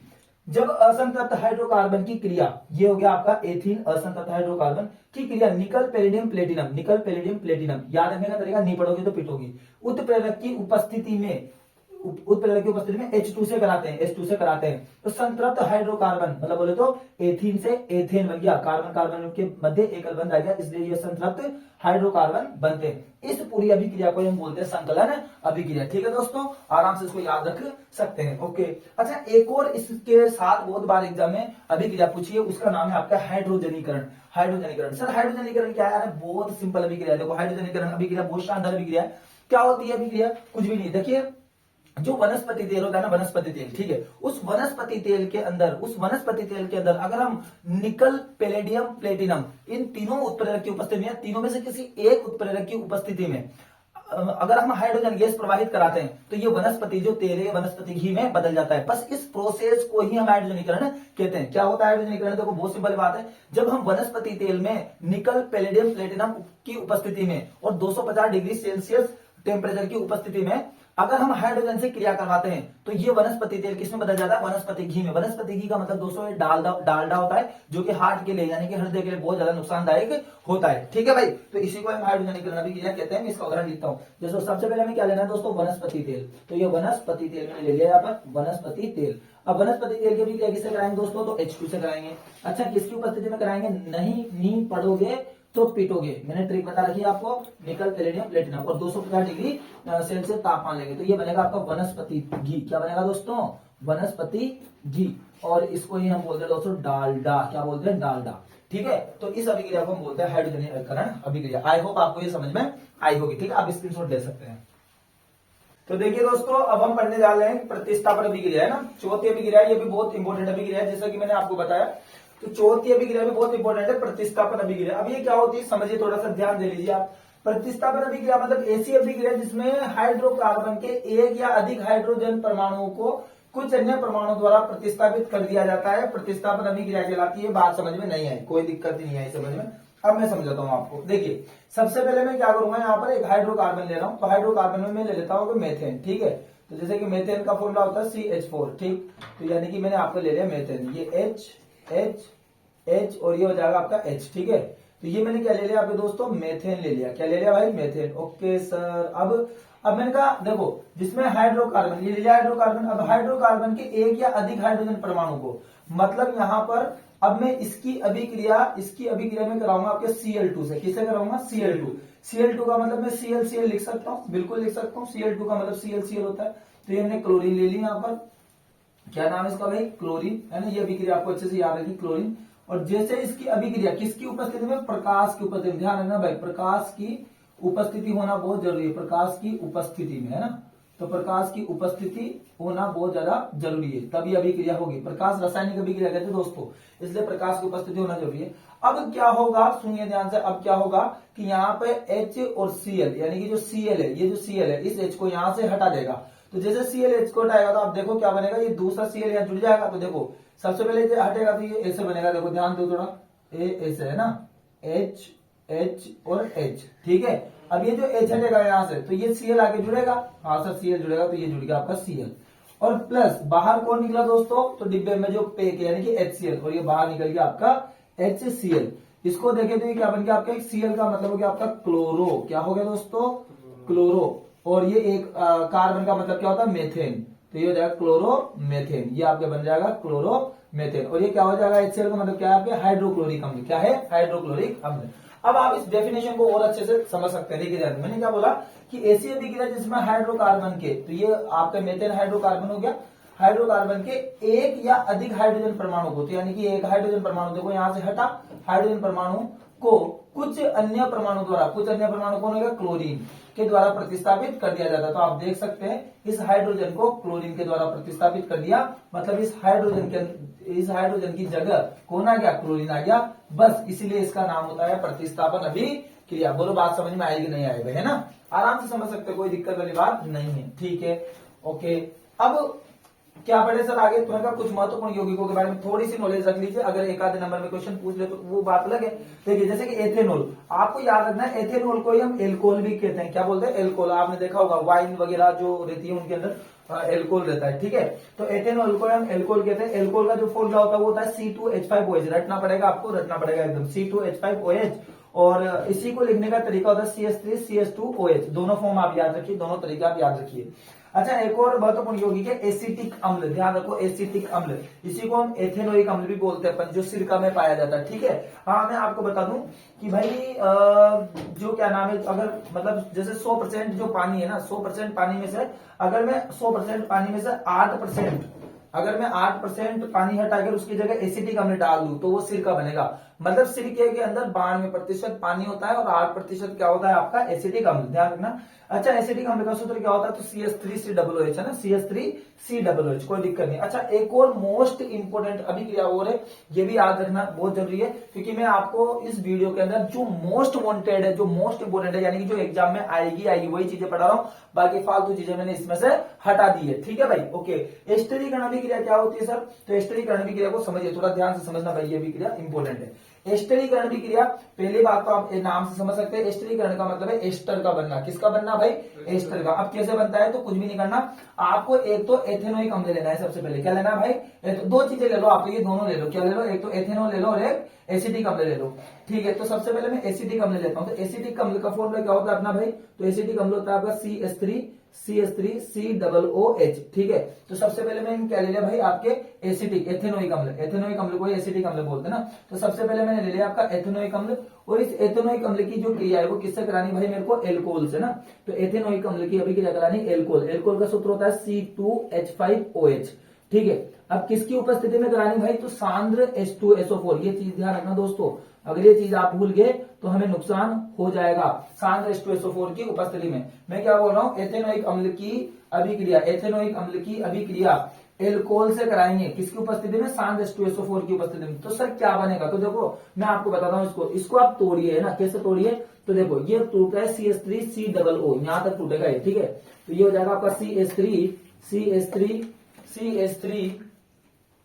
मत कर कुछ भी, CH3COO माइनस और ये पीछे क्या हो जाएगा आपका H प्लस, ठीक है, ये ऐसे टूटेगा। ओके, अब इसको कैसे तोड़ू, तो इसको थोड़ा सा ध्यान समझिए, ये टूटता है C2H5 है ना, C2H5 ये इसका प्लस वाला पार्ट है, भाग है, और इसके पीछे हो जाएगा OH माइनस। अब आपको तो पता है ना दोस्तों, आपको तो पता है कि जो प्लस है वो किसके साथ जुड़ेगा, माइनस। अरे जो शादी है वो तो लड़के की लड़की के साथ ही होगी, है ना, तो मतलब प्लस की शादी किसके साथ होगी, माइनस। तो आ जाओ शादियां करवाते भाई, देखो तो ये माइनस जो है, ये माइनस जो है किसके साथ जुड़ेगा, प्लस के साथ, ठीक है। तो आगे क्या बनेगा दोस्तों आपके, ये बनेगा CH3COO, क्या बनेगा, CH3COO, और कौन जुड़ जाएगा भाई पीछे, बोल कौन जुड़ जाएगा, C2H5, क्या बन जाएगा, C2H5, और प्लस यानी कि ये जो चीज है किसके साथ जुड़ेगी, माइनस के साथ। HOH को हम बोलते हैं H2O, क्या बोलते हैं, H2O। और आपको बता दो CH3COO ये जो है इसको बोलेंगे अपन एस्टर, क्या बोलेंगे, एस्टर। अब इस पूरी अभिक्रिया में कौन बन गया आपका, एस्टर। इस वजह से इस अभिक्रिया का नाम क्या हो गया आपका, एस्टरीकरण अभिक्रिया। और इस एस्टर का जो उपयोग है हम किसमें करते हैं, इत्र बनाने में या किसी भी सेंट वगैरह में खुशबू देने के लिए एस्टर का यूज किया जाता है, ठीक है। तो इस अभिक्रिया को हम एस्टरीकरण अभिक्रिया कहते हैं। तो दोस्तों यार हम पढ़ने वाले हैं इस चैप्टर का लास्ट टॉपिक चल रहा है, ठीक है, लास्ट एंड फाइनल टॉपिक चल रहे हैं। देखिए अब यहाँ पर बचा है साबुन और अपमार्जक, एक तो इसके बारे में पढ़ेंगे, और उसके बाद एक मिसेल निर्माण, यानी कि मिसेल निर्माण मतलब साबुन कैसे काम करता है एक्चुअली में पानी में जाने के बाद जब हम कपड़े धोते हैं, तो ये दो चीजें हमें और पढ़नी है ना। तो सबसे पहले हम पढ़ते हैं साबुन और अपमार्जक क्या होता है। तो इसके पहले हम पढ़ते हैं साबुन क्या होता है, ठीक है। तो यार कुछ भी नहीं, जो साबुन होता है ना, साबुन जो हम नहाने के साबुन हो गए, आपके कपड़े धोने के जो साबुन हो गए, ये क्या होता है, लंबी श्रृंखला वाले वसीय अम्लों के, ध्यान रखो, वसीय अम्लों के सोडियम और पोटेशियम लवण होते हैं, इस चीज को ध्यान रखो बस। साबुन की डेफिनेशन क्या है दोस्तों, साबुन क्या होता है अगर आपसे पूछे तो लंबी श्रृंखला वाले वसीय अम्लों के, क्या बोल रहा हूँ, लंबी श्रृंखला वाले, देखो ऐसी श्रृंखला होती है, लंबी श्रृंखला वाले वसीय अम्लों के सोडियम और पोटेशियम, क्या, सोडियम और पोटेशियम लवण होते हैं, सोडियम और पोटेशियम लवण होते हैं, ठीक है। अच्छा एक क्वेश्चन माइंड के अंदर आ सकता है कि सर हम एक तो नहाने वाले साबुन होते हैं, कपड़े धोने के साबुन होते हैं, ठीक है। तो नहाने वाला जो साबुन होता है वो थोड़ा सॉफ्ट होता है, जो कपड़े धोने का जो साबुन होता है वो थोड़ा सा हार्ड होता है। तो आपको मैं बता दूं कि जितने भी पोटेशियम के जो पोटेशियम लवण से जो साबुन बनते हैं ना, वो नहाने के साबुन होते हैं, सॉफ्ट होते हैं, और जो सोडियम लवण से जो साबुन बनते हैं वो कौन से होते हैं, कपड़े धोने के साबुन होते हैं, इस चीज को ध्यान रखना, ठीक है। एक बार डेफिनेशन रिपीट करते हैं, साबुन क्या होता है, तो साबुन लंबी श्रृंखला वाले वसीय अम्लों के सोडियम और पोटेशियम लवण होते हैं, क्या बोल रहा हूं मैं, एक बार रिपीट कर रहा हूं, साबुन क्या होता है, लंबी श्रृंखला वाले वसीय अम्लों के सोडियम और पोटेशियम लवण होते हैं, ठीक है सर। अच्छा इसके एग्जांपल दो याद रखने, सोडियम स्टीरेट और सोडियम पोमेटेट। अच्छा सोडियम स्टीरेट क्या होता है सर, तो सोडियम स्टीरेट का एक फॉर्मूला है जो आपको याद रखना है। तो यानी कि सोडियम जो स्टीरेट होता है ये कितना क्या होता है आपका, तो ये होता है C17H35, ध्यान रखेंगे दोस्तों, क्या बोल रहे हैं, सोडियम स्टीरेट का फॉर्मूला क्या होगा, C17H35, और ये हो जाएगा आपका COONA, क्या हो जाएगा, COONA, C17H35 COONA, याद रहेगा, C17H35 COONA, ओके। सोडियम पोमेटेट का क्या होगा सर, तो मैंने कहा देखो इसका भी बहुत, यहाँ C17 है ना, आप यहाँ C15 कर दीजिए, क्या कर दीजिए, C15, और H35 की जगह आप कर दीजिए H31, कितना कर दीजिए, H31, पीछे का ऐसा कैसा लिख दीजिए टीप के COONA, ये हो जाएगा सोडियम पोमेटेट, ठीक है। तो साबुन के दो एग्जांपल याद रखने दोस्तों, कोई दिक्कत नहीं, एक याद रखना सोडियम स्टीरेट, एक याद रखना सोडियम पोमेटेट। सोडियम स्टीरेट क्या है दोस्तों, बहुत सिंपल फॉर्मूला है, C17H35 COONA। सोडियम पोमेटेट क्या है आपके, तो C15H31 और COONA, बहुत बढ़िया दोस्तों, बहुत बढ़िया। अच्छा साबुनीकरण अभिक्रिया मोस्ट इंपोर्टेंट, बहुत ज्यादा इंपोर्टेंट, बहुत बार एग्जाम में पूछी गई है ना, बहुत RBSC बोर्ड में पूछी गई है। साबुनीकरण अभिक्रिया क्या होती है, साबुनीकरण अभिक्रिया, अरे साबुन बनाने की जो अभिक्रिया होती है कि साबुन कैसे बनाते हैं, जो साबुन बनाने की जो प्रोसेस है उसी को क्या बोलते हैं, साबुनीकरण अभिक्रिया। अब देखो ये कैसे काम करती है, इधर समझिए आप ध्यान से। साबुनीकरण अभिक्रिया में क्या करेंगे दोस्तों, वसीय अम्लों की अभिक्रिया, तो हम कुछ वसीय अम्ल लेंगे, यहाँ पर क्या लेंगे, कुछ वसीय अम्ल लेंगे, ठीक है। तो वसीय अम्लों की जो अभिक्रिया है वो किससे करवानी है अपन को, सोडियम हाइड्रोक्साइड से करवा दो या फिर पोटेशियम हाइड्रोक्साइड से करवा दो, तो बस साबुन बन जाएगा, इसी को साबुनीकरण अभिक्रिया कहते हैं। जैसे कि वसीय अम्ल, जैसे कि मैं यहाँ पे आपके एक फॉर्मूला लिख रहा हूँ वसीय अम्ल का, तो यहाँ पर मैं लिख रहा हूँ CH, ध्यान रखना CH2, फिर इसके बाद यहाँ O और COONA, ठीक है, COONA, या फिर COO अपन यहाँ लिखेंगे C17H35, क्या लिखेंगे, C17H35, ठीक है, ऐसे करके हम यहाँ पर इसको लिख लेंगे। अच्छा फिर इसके बाद यहाँ पर बॉन्ड लगा के थोड़ा याद रखना पड़ेगा, CH फिर ये O और यहाँ आ जाएगा COO, वापस C17H35, ठीक है। फिर एक और बार यहाँ पर CH2 है ना, यहाँ CH2 रहेगा, बीच में CH रहेगा, फिर O और ये जाएगा आपका COO C17H35, ठीक है भाई। ये हमने क्या ले लिया, आपके वसीय अम्ल ले लिया, ठीक है। अब इस वसीय अम्ल की जो अभिक्रिया है वो किससे करवाएंगे, सोडियम हाइड्रोक्साइड से करवा रहा हूं मैं, सोडियम हाइड्रोक्साइड यानी कि NaOH, क्षार होता है हम सब जानते हैं। अच्छा यहाँ पर देखो 1 2 3 3 अणु, इसलिए इसके भी कितने अणु लेने पड़ेंगे, 3 अणु, ठीक है। अब इसके बाद क्या होगा, तो इसके बाद देखो इसकी अभिक्रिया जैसे हम करवाएंगे तो हमारे क्या बनेगा, हमारे बनेगा यहाँ पर सोडियम इस जो साबुन बनेगा हमारा, क्या बनेगा, साबुन। और कौन सा साबुन बनेगा, सोडियम स्टेरेट। तो ये बन जाएगा हमारा C17H35 COONA, क्या हो जाएगा, C17H35 COONA। अब आपको बताया कि ये भी कितने अणु है, 3, ये भी कितने अणु, इसलिए इसके भी कितने अणु बनेंगे, 3 अणु। और लास्ट में आपके बनेगा ग्लिसरॉल, क्या बनेगा, ग्लिसरॉल। तो ग्लिसरॉल का फॉर्मूला बहुत सिंपल है, आपको याद रखना है। देखो CH2OH, फिर यहाँ पर वापस CHOH, और यहाँ पर आपको वापस लिखना है CH2 और OH। बस इस अभिक्रिया को, ये जो पूरी अभिक्रिया है, ये संपूर्ण अभिक्रिया को हम क्या बोलते हैं, साबुनीकरण अभिक्रिया बोलते हैं। क्या है दोस्तों, याद आ जाएगी आपको, बहुत सिंपल है यार। साबुनीकरण अभिक्रिया का मतलब क्या है, साबुन निर्माण की अभिक्रिया, साबुन बनाने की जो अभिक्रिया है, साबुन बनाने की जो प्रोसेस है, साबुन बनाने की जो प्रक्रिया है। जैसे कि सबसे पहले मैंने क्या लिया, वसीय अम्ल ले लिया यहाँ पर, ठीक है, वसीय अम्ल ले लिया। अच्छा, वसीय अम्ल की अभिक्रिया किससे करवा दी, सोडियम हाइड्रोक्साइड से करवा दी। तो जैसे वसीय अम्ल की अभिक्रिया सोडियम हाइड्रोक्साइड से करवाएंगे तो हमारा बन जाएगा सोडियम स्टेरेट। क्या बन जाएगा, सोडियम स्टेरेट, जो कि एक साबुन है। और सोडियम स्टेरेट के साथ बनेगा हमारे ग्लिसरॉल, CH2OH, CHOH, CH2OH। आराम से याद रख सकते हैं, यस और नो यार, यस सर, बिल्कुल। अच्छा, एक चीज और ध्यान रखो, साबुन का अणु। तो जो साबुन का अणु होता है दोस्तों, उसके 2 भाग होते हैं। देखो मैंने पहले बोला कि साबुन क्या होता है, लंबी श्रृंखला। तो साबुन में ऐसे लंबी श्रृंखला होती है, तो इसके 2 भाग होते हैं। एक होता है प्यार करने वाला भाग और एक होता है नफरत करने वाला भाग। एक होता है प्यार करने वाला भाग और एक होता है नफरत करने वाला भाग। तो दोस्तों ये पीछे का भाग होता है, जो ये पीछे का भाग होता है, ये होता है जलरागी। जलरागी मतलब जो पानी से प्रेम करता है, जो पानी से प्रेम करता है। और जो इधर के जो लंबी पूंछ वाला भाग, ये पूरा का पूरा, इसको बोलते हैं जल विरागी। जल विरागी मतलब जो जल से, पानी से नफरत करता है। तो आपको साबुन का अणु का ये तरीके, जो संरचना है, ये याद रखनी है, ठीक है। अब हम बस एक और इसका लास्ट फाइनल टॉपिक पढ़ लेते हैं, मिसेल निर्माण। मिसेल निर्माण की प्रक्रिया। तो ये एग्जाम में बहुत बार पूछी गई है, मोस्ट इंपोर्टेंट है, ठीक है। इसके बाद चैप्टर क्लोज कर देंगे, ओके। तो देखिए दोस्तों, अब हम सीखने वाले मोस्ट इंपोर्टेंट टॉपिक है ना, मिसेल निर्माण, ठीक है। मिसेल निर्माण क्या होता है, आप इसको और समझ लीजिए, जिसमें अपना चैप्टर कंप्लीट हो जाएगा। देखिए मैं समझाता हूँ आपको। सबसे पहले यहाँ पर मैं इसको पढ़ते हुए आगे बढ़ता हूँ। तो हमें जैसे कि पता है मिसेल निर्माण कैसे होता है। जैसे कि हमें पता है कि साबुन के अणु लंबी श्रृंखला वाले वसीय अम्लों के सोडियम और पोटेशियम लवण होते हैं। ये मैं भी थोड़ी देर पहले आपको बता चुका हूँ, ठीक है।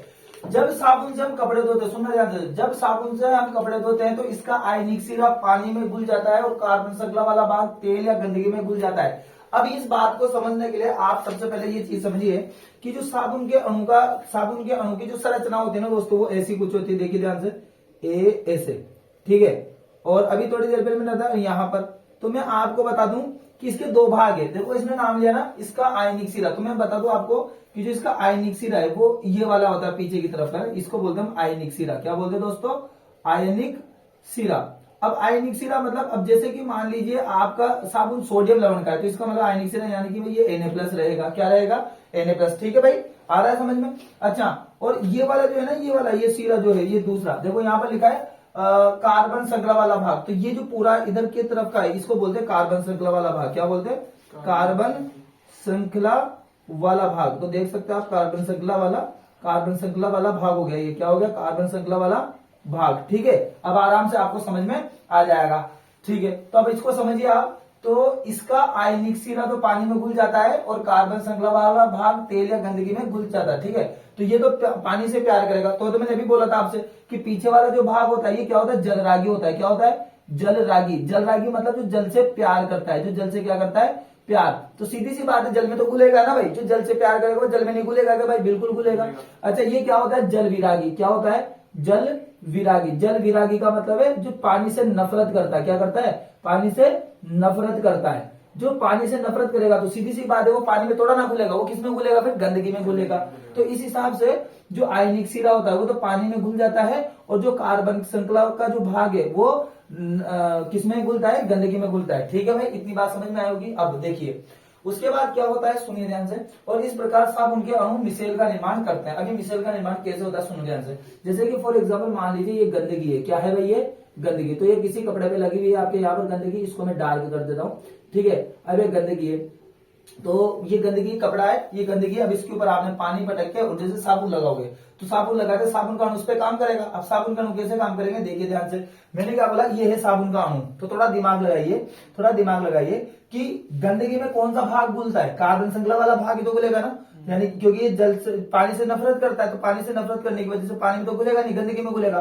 तो यानी कि इस गंदगी से कौन सा भाग जुड़ेगा, इधर वाला भाग। और ये इधर वाला भाग किसमें घुल जाएगा, पानी में। तो यानी कि बाहर की तरफ रहेगा। तो अगर आप समझ पाए मेरी बात को, तो ये संरचना कुछ ऐसे बनेगी। यहाँ पर अगर आप देखें, तो ये ऐसे करके हमें यहाँ पर संरचना बनानी पड़ेगी। देखिए ठीक है, एक ये बनाई, फिर हम बार बार इधर चारों ओर ऐसे करके संरचना बना देंगे। ये लो, फिर यहाँ पर 1 2 3 4 5 ऐसे करके आराम से, कोई दिक्कत वाली बात बिल्कुल भी नहीं है। ठीक है, और ये ऐसे करके यहाँ पर कुछ संरचना आपकी बनेगी।